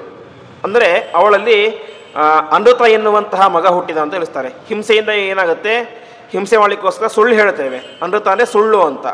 ಈ ರೀತಿಯಾಗಿ ಅಧರ್ಮ ಆಯಿತು. ಈ ರೀತಿಯಾಗಿ ಅನೇಕ ರೀತಿಯಂಥ ವಿಚಾರಗಳನ್ನು ತಿಳಿಸ್ತಾರೆ. ಇಷ್ಟಾದ ಮೇಲೆ ಆ ಮಹಾರುದ್ರದೇವರು ಮತ್ತು ಯಾವ ಸತೀದೇವಿ ಅವರಿಬ್ಬರು ಕೂಡ ಸೇರಿಕೊಂಡು ಅನೇಕ ರೀತಿಯಂತಹ ಮಕ್ಕಳನ್ನು ಸೃಷ್ಟಿ ಮಾಡ್ತಾರೆ ಅಂತೆ. ಇದಕ್ಕೆ ಕಾರಣವನ್ನು ತಿಳಿಸ್ತಾರೆ. ಬ್ರಹ್ಮದೇವರು ತಮ್ಮ ಮನಸ್ಸಿನಿಂದಾಗಿ ಅನೇಕ ಜನ ಮಕ್ಕಳನ್ನು ಸೃಷ್ಟಿ ಮಾಡಿದರು. ಅವರೇ ಪ್ರಸಿದ್ಧರಾದಂತಹ ಸನಕ ಸನಂದನಾದಿಗಳು. ಅವರ ಉದ್ದೇಶ ಏನು? ನನ್ನ ಈ ಮಕ್ಕಳು ಮುಂದೆ ಪ್ರಜೆಗಳನ್ನು ಸೃಷ್ಟಿ ಮಾಡಲಿ ಅಂತ ಇವರು ಸೃಷ್ಟಿ ಮಾಡಿದ್ದು. ಆಗಿದ್ದೇನು? ಅವರೆಲ್ಲ ಸನ್ಯಾಸಿಗಳಾಗಿಬಿಟ್ರು. ಆವಾಗ ಬ್ರಹ್ಮದೇವರಿಗೆ ತುಂಬ ಕೋಪ ಬರುತ್ತೆ ಅಂತೆ. ಆ ಕ್ರೋಪದಿಂದಾಗಿ ಹುಟ್ಟಿದಂಥವರೇ ಯಾರು? ರುದ್ರ ಕ್ರೋಧ ಸಮುದ್ಭವ ಎಂಬುದಾಗಿ ಬ್ರಹ್ಮದೇವರ ಸಿಟ್ಟಿನಿಂದಾಗಿ ಹುಟ್ಟಿದಂಥವರು ರುದ್ರದೇವರು. ಆವಾಗ ಆ ರುದ್ರದೇವರಿಗೆ ಬ್ರಹ್ಮದೇವರು ಆಜ್ಞೆ ಮಾಡ್ತಾರೆ ಅಂತೆ, ನೀವು ಮುಂದೆ ಜಗತ್ತಿನಲ್ಲಿ ಸಂತಾನವನ್ನು ಸೃಷ್ಟಿ ಮಾಡಿ ಅಂತ ತಿಳಿಸ್ತಾರೆ. ಆವಾಗ ಏನಾಗುತ್ತೆ? ರುದ್ರದೇವರು ತಮ್ಮ ಅನೇಕ ರೀತಿಯಾದಂತಹ ಮಕ್ಕಳನ್ನು ಸೃಷ್ಟಿ ಮಾಡ್ತಾರೆ ಅಂತೆ. ಅಂದರೆ ಅದು ತಮ್ಮದೇ ಆದಂಥ ಇನ್ನೊಂದು ರೂಪಗಳು. ಇವತ್ತೇನು ಶತರುದ್ರ ಅಂತ ಪ್ರಖ್ಯಾತವಾಗಿದೆ. ರುದ್ರ ಚಮಕ ನಮಕ ಚಮಕ ಅಂತ ಅದರಲ್ಲಿ ಬರುತ್ತೆ. ಸಹಸ್ರಾಣಿ ಸಹಸ್ರಶು ಏ ರುದ್ರ ಅಧಿಭೂಮ್ಯಾಮ್ ಅಂತ. ಅಂದರೆ ರುದ್ರದೇವರು ತಮ್ಮ ದೇಹದಿಂದಾಗಿ ತಮಗೆ ಸಮಾನವಾದಂತಹ ಕೋಟ್ಯಾಂತರ ರೂಪಗಳನ್ನು ಸೃಷ್ಟಿ ಮಾಡಿದರು ಅಂತ ತಿಳಿಸ್ತಾ ಇದ್ದಾರೆ. ರುದ್ರ ಚಮಕದಲ್ಲಿ ಹೇಳುವಂತೆ ಆ ಅನೇಕ ರುದ್ರ ರೂಪಗಳೆಲ್ಲವೂ ಕೂಡ ಇವತ್ತೂ ಕೂಡ ಭೂಮಿಯಲ್ಲಿ ಸಂಚಾರ ಮಾಡ್ತಾ ಇದ್ದಾವೆ ಅಂತೆ. ವಿಶೇಷವಾಗಿ ಆ ಎಲ್ಲ ರುದ್ರ ರೂಪಗಳು ಕೂಡ, ಅದರಲ್ಲಿ ಅನೇಕ ರೂಪಗಳು, ಕೋಟ್ಯಾಂತರ ರೂಪಗಳಿದ್ದಾವೆ ರುದ್ರದೇವರ ರೂಪಗಳು. ಅದರಲ್ಲಿ ಅನೇಕ ರೂಪಗಳು ಶಂಖಚಕ್ರವನ್ನು ಧಾರಣೆ ಮಾಡಿದ್ದಾವೆ ಎಂಬುದಾಗಿ ತಿಳಿಸ್ತಾರೆ. ವಿಶೇಷವಾಗಿ ಸರಸಭಾರತಿ ವಿಲಾಸದಲ್ಲಿ ವಾದಿರಾಜರು ಒಂದು ಕಡೆ ಹೇಳ್ತಾರೆ. ರುದ್ರದೇವರ ಸ್ವರೂಪವನ್ನು ಹೇಳಬೇಕಾದ್ರೆ ಪ್ರಾರಂಭದಲ್ಲಿ ರುದ್ರದೇವರು ಶಂಖಚಕ್ರಧಾರಿಗಳಾಗಿದ್ದರು. ಅದಾದ ಮೇಲೆ 4 ಕೈಗಳಿಂದಾಗಿ ಮೃಗ ಮತ್ತು ತ್ರಿಶೂಲ ಎಲ್ಲವನ್ನು ಧಾರಣೆ ಮಾಡಿದರು ಅಂತ. ಆ ಶಂಖ ಮತ್ತು ಚಕ್ರವನ್ನು ಧಾರಣೆ ಮಾಡಿದಂಥ ರೂಪ ಯಾವುದು ಅಂತ ಹೇಳಿದ್ರೆ, ಒಂದು ಪ್ರಧಾನವಾಗಿ ಸದ್ಯೋಜಾತ ಎನ್ನುವಂತಹ ರೂಪ. ರುದ್ರದೇವರಿಗೆ 5 ಮುಖಗಳು: ಸದ್ಯೋಜಾತ, ವಾಮದೇವ, ಅಘೋರ, ತತ್ಪುರುಷ, ಈಶಾನ ಅಂತ. ಅದರಲ್ಲಿ ಸದ್ಯೋಜಾತ ಎನ್ನುವಂತಹ ರೂಪ ಶಂಖಚಕ್ರವನ್ನು ಧಾರಣೆ ಮಾಡಿದೆ. ಉಳಿದ ರುದ್ರದೇವರ ರೂಪಗಳು ಆ ಮೃಗ ಮತ್ತು ತ್ರಿಶೂಲವನ್ನು ಧಾರಣೆ ಮಾಡಿದೆ, ಅಭಯ ಮುದ್ರೆಯನ್ನೆಲ್ಲ. ಅದೇ ರೀತಿಯಾಗಿ ಭೂಮಿಯಲ್ಲಿರುವಂತಹ ಅನೇಕ ಕೋಟ್ಯಾಂತರ ರೂಪಗಳಲ್ಲಿ ಅದರಲ್ಲಿ ಅನೇಕ ರೂಪಗಳು ಶಂಖಚಕ್ರವನ್ನು ಕೂಡ ಧಾರಣೆ ಮಾಡಿದೆ ಎಂಬುದಾಗಿ ತಿಳಿಸ್ತಾರೆ. ಈ ರೀತಿಯಾಗಿ ಆ ರುದ್ರದೇವರ ಅನೇಕ ರೂಪಗಳು ಬಂತು. ಅವು ಹೇಗಿತ್ತು ಅಂತ ಸೂಕ್ಷ್ಮವಾಗಿ ತಿಳಿಸ್ತಾರೆ. ಪ್ರತಿಯೊಂದು ರೂಪಗಳು ಕೂಡ ಸ್ಥೂಲ ತಲೆ ಅಂತ, ತುಂಬ ದೊಡ್ಡದಾದಂಥ ತಲೆಗಳು, ಭಯಂಕರವಾದಂತಹ ರೂಪ. ಅದೇ ರೀತಿಯಾಗಿ 8 ಹಲ್ಲುಗಳು ಅಂತೆ, 32 ಹಲ್ಲುಗಳು, 8 ಹಲ್ಲುಗಳು. ಅದೇ ರೀತಿಯಾಗಿ 2 ನಾಲಿಗೆಗಳು. ಅದೇ ರೀತಿಯಾಗಿ 3 ಕಣ್ಣುಗಳು. ರುದ್ರದೇವರಿಗೆ ಯಾವ ರೀತಿಯಾಗಿ 3 ಕಣ್ಣುಗಳು ಇರ್ತಾವೋ ಅದೇ ರೀತಿಯಾಗಿ ಆ ರುದ್ರದೇವರ ಕೋಟ್ಯಾಂತರ ರೂಪಗಳಿಗೂ ಕೂಡ 3 ಕಣ್ಣುಗಳು. ಅದೇ ರೀತಿಯಾಗಿ ಅತಿಕಾಯ, ದೊಡ್ಡ ದೇಹ. ಅಷ್ಟು ಮಾತ್ರ ಅಲ್ಲ, ದೊಡ್ಡ ಜ್ಞಾನಿಗಳು, ಮಹಾ ಮೇಧಾವಿಗಳಾಗಿದ್ದರು. ಎಲ್ಲ ರೂಪಗಳು ಕೂಡ ದೊಡ್ಡ ಜ್ಞಾನಿಗಳಾಗಿದ್ದರು. ನಿರಂತರವಾಗಿ ಅಧ್ಯಯನ ಜಪ ಇವೆಲ್ಲವೂ ಕೂಡ ಮಾಡ್ತಾ ನಿರಂತರವಾಗಿ ಅವರೇ ಮಾಡ್ತಾ ಇರ್ತಾರೆ, ಎಲ್ಲ ಕಡೆ ಸುತ್ತುತ್ತಾ ಇರ್ತಾರೆ ಎಂಬುದಾಗಿ ತಿಳಿಸ್ತಾ ಇದ್ದಾರೆ. ಈ ರೀತಿಯಾಗಿ ರುದ್ರದೇವರು ಸೃಷ್ಟಿಯನ್ನು ಮಾಡಿದರು. ಅದರಲ್ಲಿ ಕೆಲವರಿಗೆ ನೀಲಗ್ರೀವಾ ಸಹಸ್ರಾಕ್ಷ ಸರ್ವಾಶ್ಚಾಂತ ಕ್ಷಪಾಚರಾ ಅಂತ ರುದ್ರದಲ್ಲಿಯೂ ಬರುತ್ತೆ. ನೀಲಗ್ರಾವ ಶಿತಿಕಂಠಾ ದಿವಂರುದ್ರ ಉಪಶ್ರಿತಾ ಅಂತ ಪ್ರತಿಯೊಬ್ಬರೂ ಕೂಡ ನೀಲಕಂಠರು, ಕುತ್ತಿಗೆ ನೀಲಿ ಬಣ್ಣದಲ್ಲಿ ಇರುತ್ತೆ. ಅದೇ ರೀತಿಯಾಗಿ ಕೆಲವರು ಸಹಸ್ರಾಕ್ಷ, ಅನೇಕರಿಗೆ 3 ಕಣ್ಣುಗಳು, ಇನ್ನು ಕೆಲವರಿಗೆ 1000 ಕಣ್ಣುಗಳು ಅಂತೆ. ಇನ್ನು ಕೆಲವರು ರಾತ್ರಿಂಚರಾಹ, ಕೇವಲ ರಾತ್ರಿಯಲ್ಲಿ ಮಾತ್ರ ಸಂಚಾರ ಮಾಡ್ತಾ ಇರ್ತಾರೆ. ಇನ್ನು ಕೆಲವರು ಮಧ್ಯಾಹ್ನದ ಅವಧಿಯಲ್ಲಿ ಮಾತ್ರ ಸಂಚಾರ ಮಾಡ್ತಾ ಇರ್ತಾರೆ. ಹೀಗೆ ಅನೇಕ ಜನ ಈ ರೀತಿಯಾಗಿ ನಿರಂತರವಾಗಿ ಧ್ಯಾನ ಮಾಡ್ತಾ ಸಂಚಾರ ಮಾಡ್ತಾ ವಿಶೇಷವಾಗಿ ಬ್ರಹ್ಮದೇವರನ್ನು ಕುರಿತು ತಪಸ್ಸನ್ನು ಮಾಡ್ತಾ ಇರ್ತಾರೆ ಎಂಬುದಾಗಿ ರುದ್ರದೇವರು ಮಾಡಿದಂತಹ ಆ ಸೃಷ್ಟಿಯ ಬಗ್ಗೆ ತಿಳಿಸ್ತಾ ಇದ್ದಾರೆ. ಇಷ್ಟು ಹೇಳಿದಾಗ ಬ್ರಹ್ಮದೇವರು ಬಂದು ಹೇಳ್ತಾರೆ ಅಂತೆ, ರುದ್ರದೇವರೇ ನೀವು ಇಂತಹ ಮಕ್ಕಳನ್ನು ಸೃಷ್ಟಿ ಮಾಡಬೇಡಿ ಅಂತ. ಯಾಕೆ ಅಂದರೆ ಯಾವತ್ತೂ ಕೂಡ ಒಬ್ಬ ವ್ಯಕ್ತಿ ಎಂಥವ್ರನ್ನು ಸೃಷ್ಟಿ ಮಾಡಬೇಕು ಅಂತ ಹೇಳಿ ತನಗೆ ಸಮಾನರಾದಂಥವ್ರನ್ನು ಸೃಷ್ಟಿ ಮಾಡಬಾರ್ದು ಅಂತೆ. ತನಗಿಂತ ಯೋಗ್ಯತೆಯಲ್ಲಿ ಕೆಳಗಡೆ ಇರುವಂಥವ್ರನ್ನು ಸೃಷ್ಟಿ ಮಾಡಬೇಕು ಅಂತ. ಸೃಷ್ಟವ್ಯಾನಿ ಆತ್ಮನಸ್ತುಲ್ಯ ಪ್ರಜಾ ನೈವಾದಿಕಾಸ್ತಯ ಅಂತ, ಆತ್ಮನಸ್ತುಲ್ಯ ತನಗೆ ಸಮಾನರಾದಂಥವರನ್ನು ನೀನು ಸೃಷ್ಟಿ ಮಾಡಬಾರದು. ಹಾಗಾಗಿ ಇವರೆಲ್ಲರೂ ಕೂಡ ನಿನಗೆ ಸಮಾನರಾದಂಥವ್ರು, ನಿನ್ನದೇ ಇನ್ನೊಂದು ರೂಪ. ಹಾಗಾಗಿ ಈ ಸೃಷ್ಟಿಯಿಂದ ಜಗತ್ತಿಗೆ ಮುಂದೆ ಪ್ರಜಾ ಸೃಷ್ಟಿ ಆಗೋದಿಲ್ಲ. ಹಾಗಾಗಿ ಮತ್ತೆ ನೀನು ಬೇರೆ ಜನರನ್ನು ಸೃಷ್ಟಿ ಮಾಡು ಎಂಬುದಾಗಿ ತಿಳಿಸ್ತಾರೆ. ಈ ರೀತಿಯಾಗಿ ಹೇಳಿದಾಗ ಮುಂದೆ ಯಾವ ಮಹರುದ್ರ ದೇವರು ತಾವು ಸೇರಿಕೊಂಡು ಮುಂದೆ ಪ್ರಜೆಗಳ ಸೃಷ್ಟಿಯನ್ನು ಕೂಡ ತಾವು ಮಾಡ್ತಾರೆ ಎಂಬುದಾಗಿ ತಿಳಿಸ್ತಾ ಇದ್ದಾರೆ. ಏವಂ ಭವತು ಭದ್ರಂತೆ ಯಥಾತೆ ವ್ಯಾಕೃತಂ ಪ್ರಭು ಅಂತ ಬ್ರಹ್ಮದೇವರಿಗೆ ನಮಸ್ಕಾರವನ್ನು ಮಾಡಿ, ಸರಿ ಬ್ರಹ್ಮದೇವರೇ ನೀವು ಹೇಗೆ ಹೇಳಿದ್ದೀರೋ ಹಾಗೆ ಮಾಡ್ತೀನಿ ಅಂತ ಅವರು ಹೇಳಿಕೊಂಡು ಮುಂದೆ ಸೃಷ್ಟಿಯನ್ನು ಪ್ರಾರಂಭ ಮಾಡ್ತಾರೆ ಎಂಬುದಾಗಿ ತಿಳಿಸ್ತಾ ಇದ್ದಾರೆ. ಹೀಗೆ ಇಷ್ಟೆಲ್ಲ ಆಯಿತು. ಅಂದರೆ ಮುಂದೆ ಸೃಷ್ಟಿಯನ್ನು ಮಾಡಿದಂಥವರು ಬ್ರಹ್ಮದೇವರು, ರುದ್ರದೇವರಲ್ಲ, ಬ್ರಹ್ಮದೇವರು ಹೇಳಿದರು ನೀವು ಸೃಷ್ಟಿಯನ್ನು ಮಾಡಬೇಡಿ, ಯಾಕೆಂದರೆ ನೀಗೆ ಅವರೆಲ್ಲರೂ ಕೂಡ ನಿಮಗೆ ಸರಿ ಸಮಾನರಾದಂಥವರು ಅಂತ. ಆವಾಗ ಹಾಗೆ ಆಗಲಿ ಅಂತ ಹೇಳ್ತಾರೆ ಅಂತೆ. ಹಾಗಾಗಿ ತತಃ ಪ್ರಭೃತಿ ದೇವೇಶೋ ನಪ್ರಾಸಾಯೂತ ವೈಪ್ರಜಾ ಅಂತ ಅಂದಿನಿಂದಾಗಿ ರುದ್ರದೇವರು ಸೃಷ್ಟಿಯನ್ನೇ ಮಾಡಲಿಲ್ಲ ಅಂತ ತಿಳಿಸ್ತಾ ಇದ್ದಾರೆ. ಮತ್ತೇನು ಮಾಡಿದರು? ಊರ್ಧ್ವರೇತ ಸ್ಥಿತಸ್ಥಾಣು ಯಾವದ್ ಆಭೂತ ಸಂಪ್ಲವಂ ಅಂತ ತಿಳಿಸ್ತಾರೆ.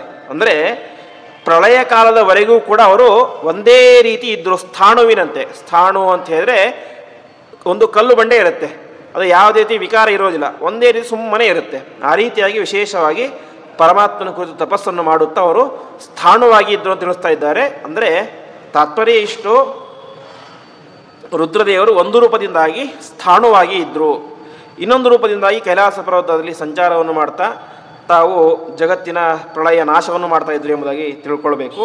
ಈ ರೀತಿಯಾಗಿ ತಿಳಿಸ್ತಾ ಇದ್ದಾರೆ. ಅದೇ ರೀತಿಯಾಗಿ ರುದ್ರದೇವರಲ್ಲಿ ಇರುವಂತಹ ಗುಣಗಳು ಏನು ಅಂತ ಪ್ರಧಾನವಾಗಿ 10 ಗುಣಗಳನ್ನು ಹೇಳ್ತಾ ಇದ್ದಾರೆ. ಅನೇಕ ಗುಣಗಳಿದ್ದಾವೆ, ಅದರಲ್ಲಿ 10 ಗುಣಗಳು ಪ್ರಧಾನವಾಗಿ ಜ್ಞಾನ, ವಿಶಿಷ್ಟವಾದಂತಹ ಜ್ಞಾನ. ಹರಿಕಥಾಮೃತದಲ್ಲಿ ನಾವು ಕೇಳುವಂತೆ ಕೃತ್ಯವಾಸನ ಹಿಂದೆ ನೀ 40 ಕಲ್ಪ ಸಮೀರದಲ್ಲಿ ಶಿಷ್ಯತ್ವ ವಹಿಸಿ ಅಂತ. 40 ಕಲ್ಪಗಳ ಕಾಲ ವಾಯುದೇವರ ಶಿಷ್ಯತ್ವವನ್ನು ವಹಿಸಿ ವಿಶೇಷವಾದಂಥ ಅಧ್ಯಯನ ಮಾಡಿದಂತಹ ವ್ಯಕ್ತಿ ಅದು ರುದ್ರದೇವರು. ಹಾಗಾಗಿ ವಿಶಿಷ್ಟವಾದಂತಹ ಜ್ಞಾನ. ಅದೇ ರೀತಿಯಾಗಿ ಅಷ್ಟೇ ವೈರಾಗ್ಯ. ವೈರಾಗ್ಯ ಅಂತ ಹೇಳಿ ಸ್ಮಶಾನದಲ್ಲಿ ವಾಸ ಮಾಡುವಂತಹ ವೈರಾಗ್ಯ, ಮೈಗೆಲ್ಲ ಬೂದಿಯನ್ನು ಬಳಿದುಕೊಂಡು ಮಾಡುವಂತಹ ವೈರಾಗ್ಯ. ಅಷ್ಟೇ ಐಶ್ವರ್ಯ, ಇಡೀ ಜಗತ್ತಿಗೆ ಒಡೆಯರು. ಆಮೇಲೆ ತಪಃ, ನಿರಂತರವಾಗಿ ತಪಸ್ಸು, ಸತ್ಯ ಮತ್ತು ಕ್ಷಮಾಗುಣ ಮತ್ತು ಧೃತಿ, ಮಾನಸಿಕವಾದಂತಹ ಧೈರ್ಯ. ಆಮೇಲೆ ಸೃಷ್ಟುತ್ವ ಅಂದರೆ ಸೃಷ್ಟಿ ಮಾಡುವಂತಹ ಕಾರ್ಯ ಅಂತ. ಸೃಷ್ಟಿ ಮಾಡುವಂಥ ಕಾರ್ಯ ಅಂದರೆ ಅವರು ಪ್ರಾರಂಭದಲ್ಲಿ ಮಾಡಿದಂತಹ ಸೃಷ್ಟಿ, ಏನು ತಮ್ಮದೇ ಆದಂಥ ರೂಪಗಳ ಸೃಷ್ಟಿ ಮಾಡಿದಾರಲ್ಲ ಆ ಸೃಷ್ಟಿ. ಅದಾದ ಮೇಲೆ ಆತ್ಮಜ್ಞಾನ. ಆತ್ಮಜ್ಞಾನ ಅಂತ ಹೇಳಿ ಆತ್ಮ ಅಂದರೆ ತಮ್ಮ ಜ್ಞಾನ ಅಂತ ಅರ್ಥ ಅಲ್ಲ, ಹೊರತು ಆತ್ಮ ಅಂದರೆ ಪರಮಾತ್ಮ, ಆ ಪರಮಾತ್ಮ ವಿಶಿಷ್ಟವಾದಂತಹ ಜ್ಞಾನ. ಅದಾದ ಮೇಲೆ ಸಂಬೋಧ. ಸಂಬೋಧ ಅಂತ ಹೇಳಿ ಆಶ್ರಯ ಅಂತ. ಯಾರೇ ಬಂದರೂ ಕೂಡ ಅವರಿಗೆ ಆಶ್ರಯವನ್ನು ಕೊಡುವಂಥ ದೊಡ್ಡ ಗುಣ. ಈ ರೀತಿಯಾಗಿ ಆ ಗುಣಗಳು ಇದ್ದು ಎಂಬುದಾಗಿ ತಿಳಿಸ್ತಾ ಇದ್ದಾರೆ. ಈ ರೀತಿಯಾಗಿ ಆ ರುದ್ರದೇವರಿಗೆ ಮಹಾದೇವ ಎಂಬುದ ಹೆಸರು ಬಂತು ಅಂತ ತಿಳಿಸ್ತಾ ಇದ್ದಾರೆ. ಯಾಕೆಂದರೆ ದೇವೋತ್ತಮರಾಗಿದ್ದಾರೆ, ಅದರಿಂದಾಗಿ ಅವರಿಗೆ ಮಹಾದೇವ ಎಂಬುದ ಹೆಸರು ಬಂತು ಎಂಬುದಾಗಿ ತಿಳಿಸ್ತಾರೆ. ಇಷ್ಟು ರುದ್ರದೇವರು ಅವರ ಸ್ವರೂಪವನ್ನು ತಿಳಿಸ್ತಾರೆ. ಇದಾದ ಮೇಲೆ ವಿಶೇಷವಾಗಿ ವಾಯುಪುರಾಣದಲ್ಲಿ ಬರುವಂತಹ ಒಂದು ಪ್ರಸಿದ್ಧವಾದಂತಹ ಭಾಗ ಅಂತ ಹೇಳಿದ್ರೆ ಪಾಶುಪತ ಯೋಗ ಅಂತ. ಇವತ್ತು ನಾವು ಆಚಾರ್ಯರು ತಂತ್ರಸಾರ ಸಂಗ್ರಹದಲ್ಲಿ ತಿಳಿಸುವಂತೆ ಯೋಗಶಾಸ್ತ್ರದ ನಿರೂಪಣೆಯನ್ನು ನೋಡ್ತೇವೆ. ಅಲ್ಲಿ ಯಾವ ರೀತಿ ಹೇಳಿದ್ದಾರೋ ಇಲ್ಲೂ ಕೂಡ ಅದನ್ನೇ ಹೇಳಿದ್ದಾರೆ. ಸ್ವಲ್ಪ ವ್ಯತ್ಯಾಸ, ಕೆಲವೊಂದು ವ್ಯತ್ಯಾಸಗಳಿದ್ದಾವೆ. ಪ್ರಧಾನವಾಗಿ ರುದ್ರದೇವರು ತಿಳಿಸಿದಂತಹ ಪಾಶುಪತ ಯೋಗ ಅಂದರೆ ಪಶುಪತಿ ರುದ್ರದೇವರು ತಿಳಿಸಿದಂತಹ ಯೋಗದ ಬಗ್ಗೆ ತಿಳಿಸ್ತಾ ಹೋಗ್ತಾರೆ. ಅದರಲ್ಲಿ ಪಂಚಧರ್ಮ ಪುರಾಣೇತು ರುದ್ರೇಣ ಸಮುದಾಕೃತ ಅಂತ ಯಾವ ರುದ್ರದೇವರು 5 ಧರ್ಮಗಳನ್ನು ನಿರೂಪಣೆ ಮಾಡಿದ್ದಾರೆ ಅಂತ ತಿಳಿಸ್ತಾರೆ. ಆದರೆ ಇಲ್ಲಿ ವಾಸ್ತವಿಕವಾಗಿ 5 ಧರ್ಮಗಳು ಯಾವುದೋ ಅಂತ ಹೇಳೋದಿಲ್ಲ, ಬರೀ 5 ಧರ್ಮಗಳನ್ನು ರುದ್ರದೇವರು ನಿರೂಪಣೆ ಮಾಡಿದ್ದಾರೆ ಅಂತ. ಅದನ್ನು ಆಚರಣೆ ಮಾಡೋದು ಯಾರು? ಮನುಷ್ಯರು ಯಾರೂ ಅಲ್ಲ. ಆ ರುದ್ರದೇವರು ತಿಳಿಸಿದಂತಹ 5 ಧರ್ಮಗಳನ್ನು ಆಚರಣೆ ಮಾಡೋದು ಯಮ ಶುಕ್ರ ಪುರೋಗೈಶ್ಚ ಪಿತೃ ಕಾಲಾಂತಕೈಸ್ತತಃ ಅಂತ ಆದಿತ್ಯರು, ವಸುದೇವತೆಗಳು, ಅಶ್ವಿನಿ ದೇವತೆಗಳು, ಭೃಗು, ಯಮ, ಶುಕ್ರ, ಪಿತೃಗಳು, ಕಾಲಾಂತಕರು ಮುಂತಾದಂತಹ ಸ್ವರ್ಗದಲ್ಲಿ ವಾಸವಾಗಿರುವಂತಹ ದೇವಾನುದೇವತೆಗಳು ಆಚರಣೆ ಮಾಡುವಂತಹ 5 ಧರ್ಮಗಳನ್ನು ರುದ್ರದೇವರು ವಿಶೇಷವಾಗಿ ಅವರು ಸ್ವಯಂ ತಾವು ಕೂಡ ಆಚರಣೆ ಮಾಡ್ತಾರೆ. ಅದೇ ರೀತಿಯಾಗಿ ಆ ದೇವತೆಗಳಿಗೂ ಕೂಡ ಉಪದೇಶವನ್ನು ಮಾಡ್ತಾರೆ ಎಂಬುದಾಗಿ ತಿಳಿಸ್ತಾ ಇದ್ದಾರೆ. ಇಷ್ಟಾದ ಮೇಲೆ ಯೋಗದ ಬಗ್ಗೆ ಎಂದು ಹೇಳಿದಂತೆ ಪಾಶುಪತ ಎನ್ನುವಂತಹ ಯೋಗದ ಬಗ್ಗೆ ವಿಶೇಷವಾಗಿ ರುದ್ರದೇವರು ತಿಳಿಸ್ತಾ ಹೋಗ್ತಾರೆ. ಅದರಲ್ಲಿ ಯೋಗಾಭ್ಯಾಸದಲ್ಲಿ ವಿಶೇಷವಾಗಿ 5 ಗುಣಗಳನ್ನು ಹೇಳ್ತಾರೆ. ಪ್ರಾಣಾಯಾಮ, ಧ್ಯಾನ, ಪ್ರತ್ಯಾಹಾರ, ಧಾರಣ ಮತ್ತು ಸ್ಮರಣ ಅಂತ ತಿಳಿಸ್ತಾ ಇದ್ದಾರೆ. ವಿಶೇಷವಾಗಿ ಭಾಗವತದಲ್ಲಿ ಹೇಳುವಂತೆ ಧಾರಣ ಅಂತಾರೆ ಏನು ಅಂತ ಹೇಳಿದ್ರೆ ಖಂಡಸ್ಮೃತಿ ಧಾರಣ ಉಚ್ಯತೆ ಅಂತ. ಅಂದರೆ ಪರಮಾತ್ಮನ ಕುರಿತು ನಾವು ಧ್ಯಾನ ಮಾಡಬೇಕು. ಧ್ಯಾನ ಮಾಡಬೇಕು ಅಂತ ಹೇಳಿದ್ರೆ ಪರಮಾತ್ಮನ ಸಮಗ್ರವಾದಂತಹ ರೂಪ ನಮ್ಮ ಕಣ್ಣ ಮುಂದೆ ಬರಬೇಕು, ಕಣ್ಣು ಮುಚ್ಚಿದಾಗ. ಆದರೆ ಆ ರೀತಿಯಾಗಿ ಪ್ರತಿಯೊಬ್ಬರಿಗೂ ಬರಲಿಕ್ಕೆ ಸಾಧ್ಯ ಇಲ್ಲ. ಯಾಕಂದರೆ ಅದಕ್ಕೆ ವಿಶಿಷ್ಟವಾದಂತಹ ಅಭ್ಯಾಸ ಇರಬೇಕು, ಅಷ್ಟು ಯೋಗ್ಯತೆ ಇರಬೇಕು. ಹಾಗಾಗಿ ಪರಮಾತ್ಮನ ಸಮಗ್ರವಾದಂತಹ ರೂಪವನ್ನು ಒಂದೇ ಬಾರಿ ಧ್ಯಾನ ಮಾಡಲಿಕ್ಕೆ ಆಗೋದಿಲ್ಲ. ಅದಕ್ಕೋಸ್ಕರ ನಾವೇ ಮಾಡಬೇಕು, ಒಂದೊಂದೇ ಅವಯವವನ್ನು ಧಾರಣೆ ಮಾಡಬೇಕು. ಅದಕ್ಕೋಸ್ಕರನೇನೆ ಮಧ್ವಾಚಾರ್ಯರು ದ್ವಾದಶ ಸ್ತೋತ್ರದ ಪ್ರಾರಂಭದಲ್ಲಿ ಪರಮಾತ್ಮನ ಒಂದೊಂದೇ ಅವಯವಗಳ ಚಿಂತನೆ ಕೊಟ್ಟಿದ್ದಾರೆ. ನಮಾಮಿ ನಿಖಿಲಾದೀಶ ಕಿರೀಟ ಕೃಷ್ಣಪೀಠವತ್ ಹೃತ್ತಮ ಶವನೆ ಅರ್ಕಾಭಂ ಶ್ರೀಪತೇ ಪಾದಪಂಕಜಂ. ಹಾಗಾಗಿ ಮೊದಲು ನಾವೇನು ಮಾಡಬೇಕು? ಪರಮಾತ್ಮನ ಪಾದವನ್ನು ಧ್ಯಾನ ಮಾಡಬೇಕು. ಅದಾದ ಮೇಲೆ ಮೊಣಕಾಲುಗಳು, ಉಗುರುಗಳು, ಹೀಗೆ ಒಂದೊಂದೇ ಅವಯವವನ್ನು ಧ್ಯಾನ ಮಾಡ್ತಾ ಮಾಡ್ತಾ ಮಾಡ್ತಾ ಮಾಡ್ತಾ ಬರ್ತಾ ಬಂದು ಮುಂದೆ ಸ್ಮರಾಮಿ ಭವಸಂತಾಪ ಹಾನಿದಾಮೃತ ಸಾಗರಂ ಪೂರ್ಣಾನಂದಸ್ಯ ರಾಮಸ್ಯ ಸಾನುರಾಗ ಅವಲೋಕನಂ ಅಂತ ಪರಮಾತ್ಮನ ಮಂದಹಾಸದ ತನಕ ಚಿಂತನೆ ಮಾಡಬೇಕು. ಇದೇನು? ಖಂಡಸ್ಮೃತಿ. ಒಂದೊಂದೇ ಅವಯವಗಳನ್ನು ಕಟ್ ಮಾಡಿ ಮಾಡಿ ಮಾಡಿ ಮಾಡಿ ಮಾಡಿ ಮಾಡಿ ಧ್ಯಾನ ಮಾಡ್ತಾ ಬರೋದು. ಹೀಗೆ ಧ್ಯಾನ ಮಾಡ್ತಾ ಮಾಡ್ತಾ ಮಾಡ್ತಾ ಮಾಡ್ತಾ ಬಂದಾಗ ಕೊನೆಗೆ ಏನಾಗುತ್ತೆ? ಪರಮಾತ್ಮನ ಸಮಗ್ರವಾದಂತಹ ರೂಪವನ್ನು ಧ್ಯಾನ ಮಾಡುವಂತಹ ಯೋಗ್ಯತೆ ಅದು ನಮಗೆ ಪರಮಾತ್ಮ ಅನುಗ್ರಹದಿಂದಾಗಿ ಪ್ರಾಪ್ತವಾಗುತ್ತೆ. ಇದು ಧಾರಣ ಎಂಬುದಾಗಿ ಕರೆಸ್ಕೊಳ್ಳುತ್ತೆ. ಅದೇ ರೀತಿಯಾಗಿ ವಿಶೇಷವಾಗಿ ಇಲ್ಲಿ ಅಂದರೆ ಪಾಶುಪತ ಯೋಗದಲ್ಲಿ ರುದ್ರದೇವರು ಅತ್ಯಂತ ಪ್ರಾಮುಖ್ಯತೆಯನ್ನು ಕೊಟ್ಟಿದ್ದು ಪ್ರಾಣಾಯಾಮಕ್ಕೆ. ಇವತ್ತು ಪ್ರಾಣಾಯಾಮ ಅಂದರೆ ಅನೇಕರು ಮಾಡೋದಿಲ್ಲ, ಸುಮ್ಮನೆ ಮೂಗು ಹಿಡ್ಕೊಂಡ್ಬಿಡ್ತಾರೆ ಅಷ್ಟೇ. ಪ್ರಾಣಾಯಾಮ ಅಂದರೆ ಆ ರೇಚಕ, ಪೂರಕ, ಕುಂಭಕ ಯಾವುದನ್ನು ಮಾಡೋದಿಲ್ಲ, ಸುಮ್ಮನೆ ಮೂಗು ಹಿಡ್ಕೊಳ್ತಾರೆ ಅಷ್ಟೇ. ಆದರೆ ವಿಶೇಷವಾಗಿ ಪ್ರಾಣಾಯಾಮಕ್ಕೆ ಇದ್ದಂತಹ ಮಹತ್ವವನ್ನು ವಾಯುಪುರಾಣದಲ್ಲಿ ವಿಶೇಷವಾಗಿ ತಿಳಿಸ್ತಾರೆ. ಪ್ರಾಣಾಯಾಮವನ್ನು ಮಾಡಿದರೆ ದೇಹ ಯಾವ ರೀತಿ ಶುದ್ಧ ಆಗ್ತಾ ಹೋಗುತ್ತೆ ಎಂಬುದಾಗಿ ತಿಳಿಸ್ತಾ ಇದ್ದಾರೆ. ಆ ರೀತಿಯಾದಂಥ ಪ್ರಾಣಾಯಾಮವನ್ನು ಮಾಡಬೇಕು, ಧ್ಯಾನವನ್ನು ಮಾಡಬೇಕು ಎಂಬುದಾಗೆಲ್ಲ ತಿಳಿಸ್ತಾ ಇದ್ದಾರೆ. ಈ ಪ್ರಾಣಾಯಾಮ ಅದು ಕೂಡ 3 ರೀತಿ ಇದೆ ಅಂತ ತಿಳಿಸ್ತಾ ಇದ್ದಾರೆ. 3 ರೀತಿ ಅಂತ ಹೇಳಿದರೆ ಹೇಗೆ ಜೀವರಲ್ಲಿ ಸಾತ್ವಿಕರು, ರಾಜಸರು, ತಾಮಸರು ಅಂತ ಇರ್ತಾರೋ ಹಾಗೆ ಪ್ರಾಣಾಯಾಮವು ಕೂಡ ಮಂದ, ಮಧ್ಯಮ, ಉತ್ತಮ ಅಂದರೆ ಶ್ರೇಷ್ಠವಾದದ್ದು, ಸ್ವಲ್ಪ ಮಧ್ಯಮದ್ದು, ಕೆಳಗಿನ ಹಂತದ್ದು ಅಂತ ತಿಳಿಸ್ತಾ ಇದ್ದಾರೆ. ಇದರಲ್ಲಿ ಮಂದ ಅಂದರೆ ಅತ್ಯಂತ ನೀಚ ಮಟ್ಟದ ಪ್ರಾಣಾಯಾಮ ಅಂದರೆ ಕೆಳಗಿನ ಪ್ರಾಣಾಯಾಮ ಅಂತ ಯಾವುದು ಅಂತ ಹೇಳಿದ್ರೆ ಅದು 12 ಮಾತ್ರೆಗಳುಳ್ಳದ್ದು ಅಂತ. ಅಂದರೆ ಒಂದು ಮಾತ್ರೆ ಅಂತ ಹೇಳಿದ್ರೆ ಒಂದು ಬಾರಿ ಕಣ್ಣನ್ನು ಹೀಗೆ ಮುಚ್ಚಿ ತೆಗೆದರೆ, ಪಿಳುಕಿಸಿದರೆ ಅದಕ್ಕೆ 1 ಮಾತ್ರೆ ಕಾಲ ಅಂತ. ಹಾಗೆ 12 ಸಲ ಕಣ್ಣನ್ನು ಪಿಳುಕಿಸಿದರೆ ಎಷ್ಟೊತ್ತು ಬೇಕು? 1 ಸೆಕೆಂಡ್ ಕೂಡ ಒಂದನ್ನು ಪಳಗಿಸ್ಲಿಕ್ಕೆ ಬೇಕಾಗೋದಿಲ್ಲ. ಸುಮಾರು ಒಂದು 7-8 ಸೆಕೆಂಡ್ಗಳು ಆಗಬಹುದೇನೋ ಅಷ್ಟೇ. 7-8 ಸೆಕೆಂಡ್ಗಳ ಕಾಲ ನಾವು ಪ್ರಾಣವಾಯುವನ್ನು ನಿರೋಧ ಮಾಡಿದರೆ, ಹಿಡಿದುಕೊಂಡರೆ, ಒಳಗಡೆ ನಿಗ್ರಹ ಮಾಡಿದರೆ ಅದು ನೀಚ ಪ್ರಾಣಾಯಾಮ ಅಂತ, ಅತ್ಯಂತ ಲೋ ಲೆವೆಲ್ ಪ್ರಾಣಾಯಾಮ ಅಂತ. ಅದಾದ ಮೇಲೆ ಮಧ್ಯಮ ಪ್ರಾಣಾಯಾಮ ಅಂತ ಹೇಳಿದ್ರೆ 24 ಮಾತ್ರೆಗಳಿರಬೇಕು ಅಂತ. ಅಂದರೆ ಸುಮಾರು ಒಂದು 15 ಸೆಕೆಂಡ್ಗಳು ಅಷ್ಟು ಹೊತ್ತು ನಾವು ನಮ್ಮ ವಾಯುವನ್ನು ಕಂಟ್ರೋಲ್ನಲ್ಲಿ ಇಟ್ಟುಕೊಂಡ್ರೆ ಅದು ಮಧ್ಯಮ ಪ್ರಾಣಾಯಾಮ ಅಂತ. ಅದಾದ ಮೇಲೆ ಮೂರನೇದು 36, ಅದಕ್ಕಿಂತ ಒಂದು ಪಟ್ಟು ಜಾಸ್ತಿ, ಅಂದರೆ ಸುಮಾರು ಒಂದು 20-22 ಸೆಕೆಂಡ್ಗಳ ಕಾಲ. ಆ ರೀತಿಯಾಗಿ ಅಷ್ಟು ಹೊತ್ತುಗಳ ಕಾಲ ನಾವು ಅದನ್ನು ಕಂಟ್ರೋಲ್ನಲ್ಲಿ ಇಟ್ಕೊಂಡ್ರೆ ಅದು ಶ್ರೇಷ್ಠ ಪ್ರಾಣಾಯಾಮ ಅಂತ. ಯೋಗ್ಯತೆ ಇದ್ದಂಥವ್ರು ಅದಕ್ಕಿಂತ ಜಾಸ್ತಿ ಕೂಡ ಮಾಡ್ತಾರೆ, ಪ್ರಾಣವಾಯುವನ್ನು ನಿರೋಧ ಮಾಡ್ತಾರೆ. ಇದರಲ್ಲಿ ಅತ್ಯಂತ ಶ್ರೇಷ್ಠವಾದಂಥ ಪ್ರಾಣಾಯಾಮ ಅಂತ ಯಾವ್ದು ನಮಗೆ ಗೊತ್ತಾಗುತ್ತೆ, ಅದನ್ನು ಹೇಗೆ ನಾವು ಐಡೆಂಟಿಫೈ ಮಾಡೋದು ಅಂತ ಹೇಳಿದ್ರೆ ಅದಕ್ಕೆ ಹೇಳ್ತಾರೆ ಸ್ವೇದ ಕಂಪ ವಿಷಾದಾನಂ ಜನನೋ ಹ್ಯುತ್ತಮ ಸ್ಮೃತಃ ಅಂತ. ಪ್ರಾಣಾಯಾಮನ ಮಾಡಿದ್ದೇವೆ, ಅದು ಶ್ರೇಷ್ಠ ಪ್ರಾಣಾಯಾಮ ಅಂತ ಯಾವಾಗ ಗೊತ್ತಾಗಬೇಕು ಅಂತ ಹೇಳಿದ್ರೆ ಪ್ರಾಣಾಯಾಮ ಮಾಡ್ತಾ ಇರಬೇಕಾದ್ರೆ ನಮಗೆ ಮೈಯಿಂದಾಗಿ ಬೆವರು ಬರಬೇಕು ಅಂತೆ. ಅದೇ ರೀತಿಯಾಗಿ ಕಂಪ, ದೇಹ ನಡಲಿಕ್ಕೆ ಶುರು ಆಗಬೇಕು ಅಂತೆ. ಅದಾದ ಮೇಲೆ ಸ್ವೇದಕ್ಕಂಪ ವಿಷಾದಾನ, ದುಃಖ ಆಗಬೇಕು. ದುಃಖ ಅಂದರೆ ಅಳುವಂತಲ್ಲ, ಕಷ್ಟ ಆಗಬೇಕು, ಮಾಡಲಿಕ್ಕೆ ಕಷ್ಟ ಆಗಬೇಕು. ಅಂದರೆ ಅಷ್ಟು ಕಷ್ಟ ಆಗೋ ತನಕ ನಾವೇ ಮಾಡಬೇಕು, ಪ್ರಾಣಾಯಾಮವನ್ನು ಮಾಡಬೇಕು. ಅದು ಶ್ರೇಷ್ಠವಂತಹ ಪ್ರಾಣಾಯಾಮ ಅಂತ ಕರೆಸ್ಕೊಳ್ಳುತ್ತೆ ಅಂತ ತಿಳಿಸ್ತಾ ಇದ್ದಾರೆ. ಒಂದು ಹಂತದಲ್ಲಿ ಸುಮಾರು ಒಂದು 22-25 ಸೆಕೆಂಡ್ಗಳ ಕಾಲ ಮಾಡುವಂತಹ ಪ್ರಾಣಾಯಾಮ ಅದು ಅತ್ಯಂತ ಶ್ರೇಷ್ಠವಾದಂತಹ ಪ್ರಾಣಾಯಾಮ. ಆ ಮೈಯಿಂದ ಬೆವರು ಕಿತ್ತಿ ಬಂದಾಗ ಅದರಿಂದ ಏನಾಗುತ್ತೆ, ದೇಹದಲ್ಲಿರುವಂತಹ ಅನೇಕ ರೀತಿಯಂಥ ರೋಗಗಳೆಲ್ಲವೂ ಕೂಡ ಹೊರಗಡೆ ಬರಲಿಕ್ಕೆ ಶುರುವಾಗುತ್ತೆ ಎಂಬುದಾಗಿ ತಿಳಿಸ್ತಾರೆ.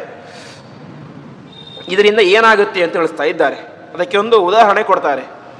ಸಿಂಹೋವ ಕುಂಜರೋವಾಪಿ ತಥೋನ್ಯೋವ ಮೃಗೋವನೆ ಅಂತ. ಈಗ ಸರ್ಕಸ್ಗಳಿರ್ತವೆ, ಸರ್ಕಸ್ಗಳಲ್ಲಿ ಏನು ಮಾಡ್ತಾರೆ, ಪ್ರಾಣಿಗಳನ್ನು ತಂದು ಅದರಿಂದ ಆಟ ಆಡಿಸ್ತಾರೆ, ಆನೆ, ಸಿಂಹ, ಹುಲಿ ಎಲ್ಲ. ಆದರೆ ಅದನ್ನು ತಕ್ಷಣ ಪಳಗಿಸ್ಲಿಕ್ಕೆ ಆಗೋದಿಲ್ಲ. ಪಳಗಿಸಲಿಕ್ಕೆ ಅದನ್ನು ತುಂಬ ಸಮಯ ಬೇಕು. ಅದಕ್ಕೆ ಒಬ್ಬ ವ್ಯಕ್ತಿ ತನ್ನ ಒಬ್ಬ ಚರಿತ್ರೆ ಹೇಳ್ಕೊತಾನೆ. ಒಂದು ಆಧುನಿಕ ಪುಸ್ತಕದ ಹೆಸರು ನೆನಪಾಗ್ತಾ ಇಲ್ಲ. ಅದರಲ್ಲಿ ಒಂದು ಆನೆಯನ್ನು ಯಾವ ರೀತಿ ಪಳಗಿಸ್ತಾರೆ ಅಂತ ತಿಳಿಸ್ತಾರೆ. ಒಂದು ಆನೆಯನ್ನು ಹೇಗೋ ಮಾಡಿ ಕರ್ಕೊಂಡು ಬಂದುಬಿಡ್ತಾರೆ, ಓಡಿಸ್ಬಿಡ್ತಾರೆ ಅರಣ್ಯದಿಂದ. ದೊಡ್ಡ ಹೊಂಡ ತೋಡಿರ್ತಾರೆ, ಅದರಲ್ಲಿ ಇದನ್ನು ಮೇಲ್ಗಡೆ ಮುಚ್ಚಿರ್ತಾರೆ. ಆನೆ ಏನು ಮಾಡಿಬಿಡುತ್ತೆ, ಹೊಂಡದಲ್ಲಿ ಬಿದ್ದು ಬಿಡುತ್ತೆ. ಅದಕ್ಕೆ 3 ದಿನ ಯಾವ ಆಹಾರನೂ ಕೊಡೋದಿಲ್ಲ ಅಂತೆ. 3 ದಿನ ಆದಮೇಲೆ ಒಬ್ಬ ವ್ಯಕ್ತಿ ಬಂದು ಹೊಡಿಲಿಕ್ಕೆ ಬರ್ತಾನೆ, ಅದು ನಾನೇನು ಹೊಡಿಲಿಕ್ಕೆ ಅಂತ ಬರ್ತಾನೆ. ಆವಾಗ ಇನ್ನೊಬ್ಬ ವ್ಯಕ್ತಿ ಬಂದು ಆ ವ್ಯಕ್ತಿನ ಹೊಡಿಬೇಡ ಅಂತ ಹೇಳೋದಕ್ಕೆ ಸ್ವಲ್ಪ ಆಹಾರ ಕೊಡ್ತಾನೆ ಅಂತೆ. ಡ್ರಾಮಾ, ನಾಟಕ ಅಷ್ಟೇ. ಮತ್ತೆ 3 ದಿನ ಅದೇ ರೀತಿ ಆಗುತ್ತೆ. ಮತ್ತೆ 3 ದಿನ ಆಹಾರ ಇಲ್ಲ. ಮತ್ತೆ ಅದೇ ವ್ಯಕ್ತಿ ಹೊಡಿಲಿಕ್ಕೆ ಅಂತ ಬರ್ತಾನೆ, ಇನ್ನೊಬ್ಬ ವ್ಯಕ್ತಿ ಬರ್ತಾನೆ, ತಡೀತಾನೆ, ಅದಕ್ಕೆ ಸ್ವಲ್ಪ ಆಹಾರ ಕೊಡ್ತಾನೆ. ಹೀಗೆ ಆಗ್ತಾ ಆಗ್ತಾ ಆಗ್ತಾ ಆಗ್ತಾ ಅನೇಕ ತಿಂಗಳುಗಳಾದಮೇಲೆ ಆನೆಗನಿಸುತ್ತೆ ಅಂತೆ, ಪಾಪ ಆ ವ್ಯಕ್ತಿ ನನಗೆ ಹೊಡಿಲಿಕ್ಕೆ ಬರ್ತಾ ಇದ್ದ, ಈ ವ್ಯಕ್ತಿ ಪಾಪ ನನ್ನ ಮೇಲಿನ ಕರುಣೆಯಿಂದಾಗಿ ನನ್ನನ್ನು ರಕ್ಷಣೆ ಮಾಡಿ ನನಗೆ ಆಹಾರ ಕೊಟ್ಟ, ನೀವು ತುಂಬ ಒಳ್ಳೆಯವರು ಅಂತ ಮೇಲೆ ಏನು ಮಾಡುತ್ತೆ, ನಂಬಿಕೆ ಬರುತ್ತೆ ಅಂತೆ. ಆ ವ್ಯಕ್ತಿ ಏನಾಗ್ತಾನೆ, ಮುಂದೆ ಅದಕ್ಕೆ ಮಾವುತನಾಗಿ ಸೆಲೆಕ್ಟ್ ಆಗ್ತಾನೆ ಅಂತ. ಈ ರೀತಿಯಾಗಿ ಏನು ಮಾಡ್ತಾರೆ, ಸಿಂಹೋವ ಕುಂಜರೋವಾಪಿ ತಥೋನ್ಯೋವ ಮೃಗಾವನೆ ಅಂತ. ಆನೆ, ಹುಲಿ ಮುಂತಾದಂತಹ ವಸ್ತುಗಳನ್ನು ಅದಕ್ಕೆ ಚೆನ್ನಾಗಿ ನಾವು ಅಭ್ಯಾಸ ಮಾಡಿಸಿದರೆ ಅದೇನಾಗುತ್ತೆ, ಸಾಧು ಪ್ರಾಣಿಯಾಗಿ ಬಿಡುತ್ತೆ. ಇವತ್ತು ದೊಡ್ಡ ಸಿಂಹವು ಕೂಡ ಏನಾಗ್ಬಿಡುತ್ತೆ, ಒಬ್ಬ ಸಾಮಾನ್ಯ ಮನುಷ್ಯ ಹೇಗೆ ಹೇಳ್ತಾನೋ ಆ ರೀತಿ ಕುಣಿತಾ ಇರುತ್ತೆ. ಕಾರಣ ಏನು, ಅಭ್ಯಾಸದ ಪ್ರಭಾವ. ಹಾಗೆ ತಥೋ ಪ್ರಾಣ ದುರಾದರ್ಶ ಸರ್ವೇಶ ಮಕೃತಾತ್ಮನಾಮ್ ಅಂತ ಪ್ರಾಣಾಯಾಮವು ಕೂಡ ಅಷ್ಟೇ. ಇದು ನಮ್ಮ ಕೈಯಿಂದ ಸಾಧ್ಯ ಇಲ್ಲ ಅಂತ ಹೇಳಬಾರ್ದು. ಯಾಕೆ ಅಂದರೆ ಅಭ್ಯಾಸ ಮಾಡಿದರೆ ಪ್ರಾಣಾಯಾಮ ಎಂಬುದು ನಮಗೇನಾಗುತ್ತೆ, ಸಿದ್ಧಿ ಆಗೇ ಆಗುತ್ತೆ. ಹೇಗೆ ಅಂದರೆ ಆನೆ ಮುಂತಾದಂತಹ ಪ್ರಾಣಿಗಳಂತೆ. ಯಾಕೆಂದರೆ ಆನೆ ಪಳಗಿಸೋದು ಸುಲಭದ ಮಾತಲ್ಲ, ಆದರೆ ಆ ವ್ಯಕ್ತಿ ಸುಲಭವಾಗಿ ಪಳಗಿಸಿ ಬಿಡ್ತಾನೆ. ಹಾಗೆ ನಮ್ಮನ್ನು ಕೂಡ ನಾವು ನಿರಂತರವಾಗಿ ಅಭ್ಯಾಸ ಮಾಡ್ತಾ ಮಾಡ್ತಾ ಮಾಡ್ತಾ ಆ ಪ್ರಾಣವಾಯುವನ್ನು ನಮ್ಮ ಅಧೀನದಲ್ಲಿ ಇಟ್ಟುಕೊಳ್ಬೋದು ಎಂಬುದಾಗಿ ತಿಳಿಸ್ತಾ ಇದ್ದಾರೆ. ಈ ರೀತಿಯಾಗಿ ಯಾವ ಪ್ರಾಣಾಯಾಮದ ಬಗ್ಗೆ ಹೇಳಿ, ಈ ರೀತಿಯಾಗಿ ಯಾರು ನಿರಂತರವಾಗಿ ಯೋಗಾಭ್ಯಾಸವನ್ನು ಮಾಡ್ತಾ ಇರ್ತಾನೋ ಆ ರೀತಿಯಾಗಿ ಯೋಗಾಭ್ಯಾಸವನ್ನು ಮಾಡಿದಂತಹ ವ್ಯಕ್ತಿ ತಾನು ಯಾವಾಗ ಬೇಕೋ ಎಲ್ಲಿ ಬೇಕೋ ಆವಾಗ ತನ್ನ ದೇಹವನ್ನು ತ್ಯಾಗ ಮಾಡಬಹುದು ಅಂತ. ನಾವು ಹಿಂದಿನ ಕಾಲದಲ್ಲಿ ಕೇಳ್ತಾ ಇದ್ದೇವೆ, ಅನೇಕ ಜನ ಏನು ಮಾಡಿದರು, ತಮ್ಮ ಯೋಗಾಗ್ನಿಯಿಂದಾಗಿ ದೇಹತ್ಯಾಗವನ್ನು ಮಾಡಿದರು ಅಂತ. ಸತೀದೇವಿಯ ಪ್ರಸಂಗವೇ ಬರುತ್ತೆ. ಆ ರೀತಿಯಾಗಿ ಯೋಗ ಶಕ್ತಿಯಿಂದಾಗಿ ಅವಳು ತನ್ನ ದೇಹವನ್ನು ತ್ಯಾಗ ಮಾಡಬೇಕಾದ್ರೆ ಪ್ರಧಾನವಾಗಿ ಅವಳೇನು ಮಾಡಿದಳು, ಈ ಪಾಶುಪತ ಯೋಗವನ್ನು ತನ್ನ ಅನುಸಂಧಾನಕ್ಕೆ ಇಟ್ಕೊಂಡಿದ್ಲು. ಸಾಕ್ಷಾತ್ ರುದ್ರದೇವರ ಹೆಂಡತಿ ಯಾವ ಸತೀದೇವಿ. ಹಾಗಾಗಿ ಆ ರುದ್ರದೇವರು ಉಪದೇಶ ಮಾಡಿದಂತಹ ಯೋಗಶಾಸ್ತ್ರವನ್ನು ನಿರಂತರವಾಗಿ ಅನುಸಂಧಾನ ಮಾಡಿದ್ರಿಂದಾಗಿ ಅವಳಿಗೇನು ಬಂತು, ಆ ಯೋಗಾಗ್ನಿಯಿಂದಾಗಿ ದೇಹವನ್ನು ತ್ಯಾಗ ಮಾಡುವಂಥ ವಿಶಿಷ್ಟವಾದ ಶಕ್ತಿ ಬಂದಿತ್ತು ಎಂಬುದಾಗಿ ತಿಳಿಸ್ತಾರೆ. ಆ ರೀತಿಯಾಗಿ ರುದ್ರದೇವರು ವಿಶೇಷವಾಗಿ ಪ್ರಾಣಾಯಾಮದ ಬಗ್ಗೆ ಒತ್ತನ್ನು ಕೊಡ್ತಾರೆ. ಅದೇ ರೀತಿ ಇನ್ನೊಂದು ಮಾತನ್ನು ಹೇಳ್ತಾರೆ. ನಾವಿವತ್ತು ಅನೇಕ ರೀತಿಯಾದಂಥ ತಪಸ್ಸನ್ನು ಮಾಡ್ತೇವೆ, ವ್ರತ ಉಪವಾಸ ಮಾಡ್ತೇವೆ, ನಿಯಮಗಳನ್ನು ಪರಿಪಾಲನೆ ಮಾಡ್ತೇವೆ. ಇದೆಲ್ಲವನ್ನು ಮಾಡಿದ್ದರಿಂದಾಗಿ ಯಾವ ರೀತಿಯ ಪುಣ್ಯ ಬರುತ್ತೋ ಆ ಪುಣ್ಯ ಯಾವುದರಿಂದ ಬರುತ್ತೆ, ಪ್ರಾಣಾಯಾಮವನ್ನು ಸರಿಯಾದಂತಹ ಕ್ರಮದಲ್ಲಿ ಶಾಸ್ತ್ರೋಕ್ತ ಕ್ರಮದಲ್ಲಿ ಮಾಡಿದರೆ ಅದರಿಂದ ಏನಾಗುತ್ತೆ, ಆ ಫಲ ಎಂಬುದು ಬರುತ್ತೆ ಎಂಬುದಾಗಿ ತಿಳಿಸ್ತಾ ಇದ್ದಾರೆ. ಹಾಗಾಗಿ ಪ್ರಾಣಾಯಾಮದಿಂದ ಕೇವಲ ದೇಹ ಶುದ್ಧಿ, ದೇಹ ಗಟ್ಟಿಮುಟ್ಟಾಗುತ್ತೆ ಇಷ್ಟು ಮಾತ್ರ ಅಲ್ಲ, ವಿಶೇಷವಾದ ಪುಣ್ಯವೂ ಕೂಡ ಸಂಪಾದನೆ ಆಗುತ್ತೆ. ಅದರಿಂದಾಗಿ ಪರಮಾತ್ಮನ ಧ್ಯಾನ ಮಾಡಲಿಕ್ಕೆ ಹೆಚ್ಚು ಮನಸ್ಸು ರೆಡಿಯಾಗುತ್ತೆ ಅಂತ ತಿಳಿಸ್ತಾ ಇದ್ದಾರೆ. ಇನ್ನೊಂದು ಫಲವನ್ನು ಹೇಳ್ತಾರೆ. ನಿರಂತರವಾಗಿ ಪ್ರಾಣಾಯಾಮವನ್ನು ಮಾಡಿ ಸಿದ್ಧಿಯನ್ನು ಪಡೆದರೆ ಆ ವ್ಯಕ್ತಿಗೆ ಯಾವ ರೀತಿಯಾದ ಪುಣ್ಯ ಅಂತ ಹೇಳಿದ್ರೆ, ಆಬಿಂದುಂ ಕುಶಾಗ್ರೇಣ ಮಾಸಿ ಮಾಸಿ ಸಮುಷ್ಣುತೆ ಅಂತ. ಅಂದರೆ 1 ವರ್ಷಗಳ ಕಾಲ ನಿರಂತರ ಉಪವಾಸ ಮಾಡಬೇಕು ಅಂತೆ. ಅದಕ್ಕೆ ಒಂದು ಮಾಸೋಪವಾಸ ಅಂತ, ಅಂದರೆ 1 ವರ್ಷ ಫುಲ್ ಉಪವಾಸ, ತಿಂಗಳಿಗೊಮ್ಮೆ ಆಹಾರ ಸ್ವೀಕಾರ ಅಂತ. ಆಹಾರ ಸ್ವೀಕಾರ ಅಂತ ಹೇಳಿದ್ರೆ ಏನು ಭಾರಿ ಗಟ್ಟಿ ಆಹಾರ ಅಲ್ಲ. ಒಂದು ದರ್ಭೆ ತಗೊಳ್ಬೇಕು ಅಂತೆ. ದರ್ಭೆ ನೀರಲ್ಲಿ ಎದ್ದಬೇಕು, ಎದ್ದಿ ಮೇಲೆ ಎತ್ತಬೇಕು. ದರ್ಭೆ ತುದಿಯಲ್ಲಿ ಏನಿರುತ್ತೆ, ಒಂದೇ ಒಂದು ಹನಿ ನೀರಿರುತ್ತೆ, ಆ ನೀರಿನ ಹನಿಯನ್ನು ಕುಡಿಬೇಕು ಅಂತೆ. ಆ ಬಿಂದು ಕುಶಾಗ್ರೇಣ ಮಾಸಿ ಮಾಸಿ ಸಮಷ್ಣುತೆ. ದರ್ಭೆಯ ತುದಿಯ ಒಂದು ಹನಿ ನೀರನ್ನು ತಿಂಗಳಿಗೊಮ್ಮೆ ಕುಡಿದು ಉಪವಾಸವನ್ನು ಮಾಡಿದರೆ ಯಾವ ರೀತಿಯಾದಂತಹ ಫಲ ಎಂಬುದು ಬರುತ್ತೋ, ಸಂವತ್ಸರಂ ಶತಂ ಸಾಗ್ರಂ ಪ್ರಾಣಾಯಾಮಶ್ಚ ತತ್ ಸಮಃ. ಪ್ರಾಣಾಯಾಮದಿಂದಾಗಿ ಆ ರೀತಿಯಾದ ಪುಣ್ಯ ಬರುತ್ತೆ ಅಂತ ತಿಳಿಸ್ತಾ ಇದ್ದಾರೆ. ಹಾಗಾಗಿ ಪ್ರಾಣಾಯಾಮವನ್ನು ಪ್ರತಿಯೊಬ್ಬರಿಗೂ ಹಿಂದೆ ಹೇಳಿದಂತೆ ಉತ್ತಮ ಮಟ್ಟದಲ್ಲಿ ಮಾಡಲಿಕ್ಕೆ ಸಾಧ್ಯ ಆಗೋದಿಲ್ಲ. ಆದರೆ ಕೇವಲ ಅದನ್ನು ಮೂಗು ಹಿಡಿದುಕೊಳ್ಳುವಂಥ ಕಾರ್ಯ ಅಂತ ನಾವು ಭಾವಿಸದೇನೆ ಆಚಾರ್ಯರು ತಂದೆ ಸಾಧನೆ ತಿಳಿಸಿದಂತೆ ಅನುಸಂಧಾನ ಪೂರ್ವಕವಾಗಿ ಆ ಸಂಧ್ಯಾವಂದನೆ ಮುಂತಾದಂತಹ ಸತ್ಕರ್ಮಗಳಲ್ಲಿ ಆ ರೀತಿಯಾದಂತಹ ನಾವು ಒಂದು ಅನುಷ್ಠಾನವನ್ನು ಮಾಡಬೇಕು ಎಂಬುದಾಗಿ ವಾಯುದೇವರು ತಿಳಿಸ್ತಾ ಇದ್ದಾರೆ. ಹೀಗೆ ಇಷ್ಟೆಲ್ಲ ಹೇಳಿ ವಿಶೇಷವಾಗಿ ಅಧ್ಯಯನವನ್ನು ಮಾಡುವಂಥ ವ್ಯಕ್ತಿ ಯಾವ ರೀತಿ ಇರಬೇಕು ಅಂತ ತಿಳಿಸ್ತಾ ಇದ್ದಾರೆ. ಅಧ್ಯಯನವನ್ನು ಮಾಡುವಂಥ ವ್ಯಕ್ತಿ ವಿಶೇಷವಾಗಿ ನಿಯಮ, ಬ್ರಹ್ಮಚಾರಿ ನಿಯಮಕ್ಕೆ ಅನುಸಾರವಾಗಿ ನಿರಂತರವಾಗಿ ನಿಯಮವನ್ನು ಮಾಡ್ತಾ ಇರಬೇಕು. ಪ್ರತಿನಿತ್ಯ ಅರುಣೋದಯ ಕಾಲದಲ್ಲಿ ವಿಶೇಷವಾಗಿ ಎದ್ದು, ಹಿಂದೆ ಎಲ್ಲ ಮನೆಯಲ್ಲಿ ಆಕಳುಗಳು ಇರ್ತಾ ಇದ್ವು, ಆ ಎಲ್ಲವನ್ನು ಕೂಡ ಆಕಳುಗಳ ಸಗಣಿ ಎಲ್ಲವನ್ನು ಕೂಡ ತಾನೇ ತೆಗೆದು ಕ್ಲೀನ್ ಮಾಡಿ ಗುರುಗಳಿಗೆ ಸ್ನಾನಕ್ಕೆ ಸಿದ್ಧಪಡಿಸಿ ತಾನು ಕೂಡ ಸ್ನಾನಾದಿಗಳನ್ನು ಮಾಡಿಕೊಂಡು ಶುದ್ಧನಾಗಿ ಸಂಧ್ಯಾವಂದನೆ ಪ್ರಾಣಾಯಾಮ ಎಲ್ಲವನ್ನು ಕೂಡ ಮಾಡಿ ಮತ್ತು ವೇದಗಳ ಅಧ್ಯಯನವನ್ನು ಮಾಡಿ, ಅಂದರೆ ರಿವೈಸ್, ಹಿಂದಿನ ದಿವಸ ಪಾಠದ ಪುನಃ ಅಧ್ಯಯನವನ್ನು ಮಾಡಿ ಮತ್ತೆ ಹೊಸ ಪಾಠಕ್ಕೆ ಸಿದ್ಧನಾಗಿ ಮತ್ತು ಆಕಳುಗಳನ್ನು ಕಾಯ್ದುಕೊಂಡು ಬಂದು ಈ ರೀತಿಯಾಗಿ ಗುರುಗಳ ಎಲ್ಲ ರೀತಿಯಾದಂತಹ ಸೇವೆಯನ್ನು ಕೂಡ ಅವನು ಮಾಡಬೇಕು ಎಂಬುದಾಗಿ ತಿಳಿಸ್ತಾ ಇದ್ದಾರೆ. ಅದೇ ರೀತಿಯಾಗಿ ಒಬ್ಬ ಯೋಗಿಯಾಗಬೇಕು ಅಂದರೆ ಹಿಂದೆ ಹೇಳಿದಂತೆ ಯಾವ ರೀತಿಯಾಗಿ ಸತೀದೇವಿಗೆ ಯೋಗ ಶಕ್ತಿ ಬಂದಿತ್ತೋ ಆ ರೀತಿಯಾದಂತಹ ದೊಡ್ಡ ಯೋಗವನ್ನು ನಾವು ಸಂಪಾದನೆ ಮಾಡಬೇಕು ಅಂತ ಹೇಳಿದ್ರೆ ನಾವು ಏನು ಮಾಡಬಾರ್ದು ಅಂತ ತಿಳಿಸ್ತಾ ಇದ್ದಾರೆ. ಅಂದರೆ ಒಬ್ಬ ವ್ಯಕ್ತಿ ಊಟವನ್ನು ಎಲ್ಲಿ ಮಾಡಬೇಕು ಅಂತ, ಯೋಗವನ್ನು ನಾವು ಚೆನ್ನಾಗಿ ಅಧ್ಯಯನ ಮಾಡಬೇಕು ಅಂತ ಇಚ್ಛೆ ಇರುವಂತಹ ವ್ಯಕ್ತಿ ಊಟವನ್ನು ಎಲ್ಲಿ ಮಾಡಬೇಕು ಅಂತ ಹೇಳಿದ್ರೆ ಅವನು ಅವಶ್ಯವಾಗಿ ಶ್ರಾದ್ದದ ಭೋಜನ ಮತ್ತು ಯಾಗದ ಭೋಜನ ಎರಡಕ್ಕೂ ಕೂಡ ಹೋಗಬಾರ್ದು ಅಂತೆ. ಯೋಗವನ್ನು ಸಾಧನೆ ಮಾಡಬೇಕು ಅಂತ ಇಚ್ಛೆ ಇರುವಂತಹ ವ್ಯಕ್ತಿ ಆ ಮಟ್ಟದಲ್ಲಿ ಯೋಗ ಮಾಡಬೇಕು ಅಂತ ಹೇಳಿದ್ರೆ ಶ್ರಾದ್ದ ಭೋಜನ ಮತ್ತು ಯಾವುದೇ ಒಂದು ಭೋಜನ ಆಗಲಿ ಅದೇನಾಗುತ್ತೆ, ನಮಗೆ ಸ್ವಲ್ಪ ಪಾಪವನ್ನು ತಂದುಕೊಡುತ್ತೆ. ಹಾಗಾಗಿ ಒಂದು ಶ್ರಾದ್ದದ ಭೋಜನಕ್ಕೆ ಹೋದರೆ 1000 ಗಾಯತ್ರಿ ಜಪ ಮಾಡಬೇಕು ಎಂಬುದಾಗಿ ತಿಳಿಸ್ತಾರೆ. ಆ ರೀತಿಯಾಗಿ ಪಾಪ ಸಂಚಯ ಆಗುತ್ತೆ. ಅದರಿಂದಾಗಿ ಯೋಗವನ್ನು ಮಾಡಬೇಕು ಅಂತ ಇಚ್ಛೆ ಇರುವಂತಹ ವ್ಯಕ್ತಿ ಅದೆಲ್ಲವನ್ನು ಕೂಡ ಮಾಡಬಾರ್ದು ಎಂಬುದಾಗಿ ತಿಳಿಸ್ತಾ ಇದ್ದಾರೆ. ಅದರಲ್ಲೂ ಕೂಡ ವಿಶೇಷವಾಗಿ ಪ್ರತಿನಿತ್ಯ ನೆಲದ ಮೇಲೆ ತಾನು ಮಲಗಬೇಕು. ಅದರಲ್ಲೂ ಕೂಡ ಚಾಂದ್ರಾಯಣ ಎನ್ನುವಂಥ ವ್ರತವನ್ನು ಮಾಡಬೇಕು ಅಂತ. ಚಾಂದ್ರಾಯಣ ವ್ರತ ಅಂತ ಹೇಳಿದ್ರೆ ಹುಣ್ಣಿಮೆ ದಿನ 15 ತುತ್ತು ಊಟ, ಮತ್ತು ನೆಕ್ಸ್ಟು ಪಾಡ್ಯ ಬಂದ ತಕ್ಷಣ ಅಂದರೆ ಕೃಷ್ಣ ಪಕ್ಷದ ಪಾಡ್ಯ ಬಂದ ತಕ್ಷಣ 14 ತುತ್ತು, ಬಿದಿಗೆ 13, ಹೀಗೆ ಬರ್ತಾ ಬರ್ತಾ ಬರ್ತಾ ಅಮಾವಾಸ್ಯೆ ದಿವಸ 1 ತುತ್ತು ಊಟ, ಮತ್ತು ಮರುದಿವಸ ಪಾಡ್ಯ ಬಂದ ಮೇಲೆ 2 ತುತ್ತು, ಹೀಗೆ ಶುಕ್ಲ ಪಕ್ಷದಲ್ಲಿ ಹೆಚ್ಚು ಮಾಡ್ತಾ ಹೋಗೋದು, ಕೃಷ್ಣ ಪಕ್ಷದಲ್ಲಿ ಕಡಿಮೆ ಮಾಡ್ತಾ ಹೋಗೋದು. ಈ ರೀತಿಯಾಗಿ ಅದು ಚಾಂದ್ರಾಯಣ ವ್ರತ ಅಂತ ಕರೀತಾರೆ. ಆ ಚಾಂದ್ರಾಯಣ ವ್ರತವನ್ನು ಮಾಡ್ತಾ ಇರಬೇಕು. ಅದೇ ರೀತಿಯಾಗಿ ಯೋಗಿಗಳಾದಂಥವರು ಅವರು ವಿಶೇಷವಾಗಿ ಈ ಮಸಾಲೆ ಇರುವಂಥ ಪದಾರ್ಥಗಳನ್ನು ತಿನ್ನಬಾರ್ದು ಅಂತ ತಿಳಿಸ್ತಾ ಇದ್ದಾರೆ. ಭೈಕ್ಷ್ಯಂ ಯಾವಾಗೂ ತಕ್ರಂಚ ಪಯೋ ಯಾವಕಮೇವಚ ಅಂತ ಕೇವಲ ಅನ್ನ, ಗಂಜಿ, ಮಜ್ಜಿಗೆ, ಹಾಲು ಮತ್ತು ಹಣ್ಣು, ಗೆಡ್ಡೆ, ಗೆಣಸು ಇಷ್ಟು ಮಾತ್ರ ತಿನ್ನಬೇಕು. ಅತಿಯಾದಂತಹ ಮಸಾಲೆ ಪದಾರ್ಥಗಳು ಯಾವುದನ್ನು ಕೂಡ ತಿನ್ನಬಾರ್ದು. ಯಾಕೆಂದರೆ ಅದೆಲ್ಲವೂ ಕೂಡ ಯೋಗ ಮಾರ್ಗದಲ್ಲಿ ಹೋಗುವಂಥವರಿಗೆ ಮನಸ್ಸನ್ನು ಕೆಡಿಸಿಬಿಡುತ್ತೆ. ಈಗ ಅತಿಯಾದಂಥ ಉಪ್ಪು ಹುಳಿ ಖಾರ ತಿಂದರೆ ಕೆಟ್ಟ ಆಸೆಗಳು ಬರಲಿಕ್ಕೆ ಶುರುವಾಗುತ್ತೆ. ಹಾಗಾಗಿ ಅದ್ಯಾವುದನ್ನು ಕೂಡ ಮಾಡಬಾರದು ಎಂಬುದಾಗಿ ತಿಳಿಸ್ತಾ ಇದ್ದಾರೆ. ಅದೇ ರೀತಿ ಪ್ರಧಾನವಾಗಿ ಕೋಪರಾಹಿತ್ಯ, ಪ್ರಧಾನವಾಗಿ ಕೋಪವನ್ನು ಬಿಟ್ಟು ಬಿಡಬೇಕು ಅಂತ ತಿಳಿಸ್ತಾ ಇದ್ದಾರೆ. ಕೋಪ ಎಂಬುದು ಒಂದು ಬಂದರೆ ಅದೇನಾಗುತ್ತೆ, ನಾವು ಮಾಡಿದಂಥ ಎಲ್ಲ ಸತ್ಕರ್ಮಗಳ ಪುಣ್ಯವನ್ನು ಕೂಡ ನಾಶ ಮಾಡಿ ಹಾಕಿಬಿಡುತ್ತೆ. ನಮ್ಮನ್ನು ಒಂದು ಸಾಧನೆಯ ಹಂತದಲ್ಲಿ ಮೇಲಕ್ಕೇರಿದಂತಹ ವ್ಯಕ್ತಿ ಒಂದು ಸಲ ಕೋಪ ಪಟ್ಟು ಬಿಟ್ಟರೆ ಏನಾಗುತ್ತೆ, ಮತ್ತೆ ಅವನ ಅಧಪಾತ ಎಂಬುದು ಆಗಿಬಿಡುತ್ತೆ. ನಾವು ಅನೇಕ ಋಷಿಗಳ ಚರಿತ್ರೆ ಕೇಳ್ತೇವೆ. ತುಂಬ ಪುಣ್ಯ ಸಂಪಾದನೆ ಮಾಡಿರ್ತಾರೆ. ಮುಂದೆ ಯಾರೊಬ್ಬ ಬಂದು ಅಪ್ಸರಾ ಸ್ತ್ರೀ ಬಂದು ನೃತ್ಯ ಮಾಡಿದಳು, ಸಿಟ್ಟಿನಿಂದಾಗಿ ಶಾಪ ಕೊಟ್ಟರು. ಶಾಪದಿಂದಾಗಿ ಅವರ ಪುಣ್ಯ ಎಲ್ಲವೂ ಕೂಡ ನಾಶವಾಗಿ ಹೋಗ್ಬಿಡ್ತು. ವಾಯುದೇವರ ಮೂಲ ರೂಪಕ್ಕೆ ಪೂಜೆ ಇಲ್ಲ. ಯಾಕೆ? ಒಬ್ಬ ಋಷಿ ಕೊಟ್ಟಂಥ ಶಾಪದ ಪರಿಣಾಮ. ಆ ಋಷಿಗಳೇ ಶಾಪ ಕೊಟ್ಟಿದ್ದಾಕೆ ಅವರು ಬಂದಂಥ ಸಿಟ್ಟಿನಿಂದಾಗಿ ಅಂತ. ಹೀಗೆ ಕೋಪ ಎಂಬುದು ಏನಾಗುತ್ತೆ, ನಾವು ಮಾಡಿದಂತಹ ಪುಣ್ಯವನ್ನು ನಾಶ ಮಾಡುತ್ತೆ.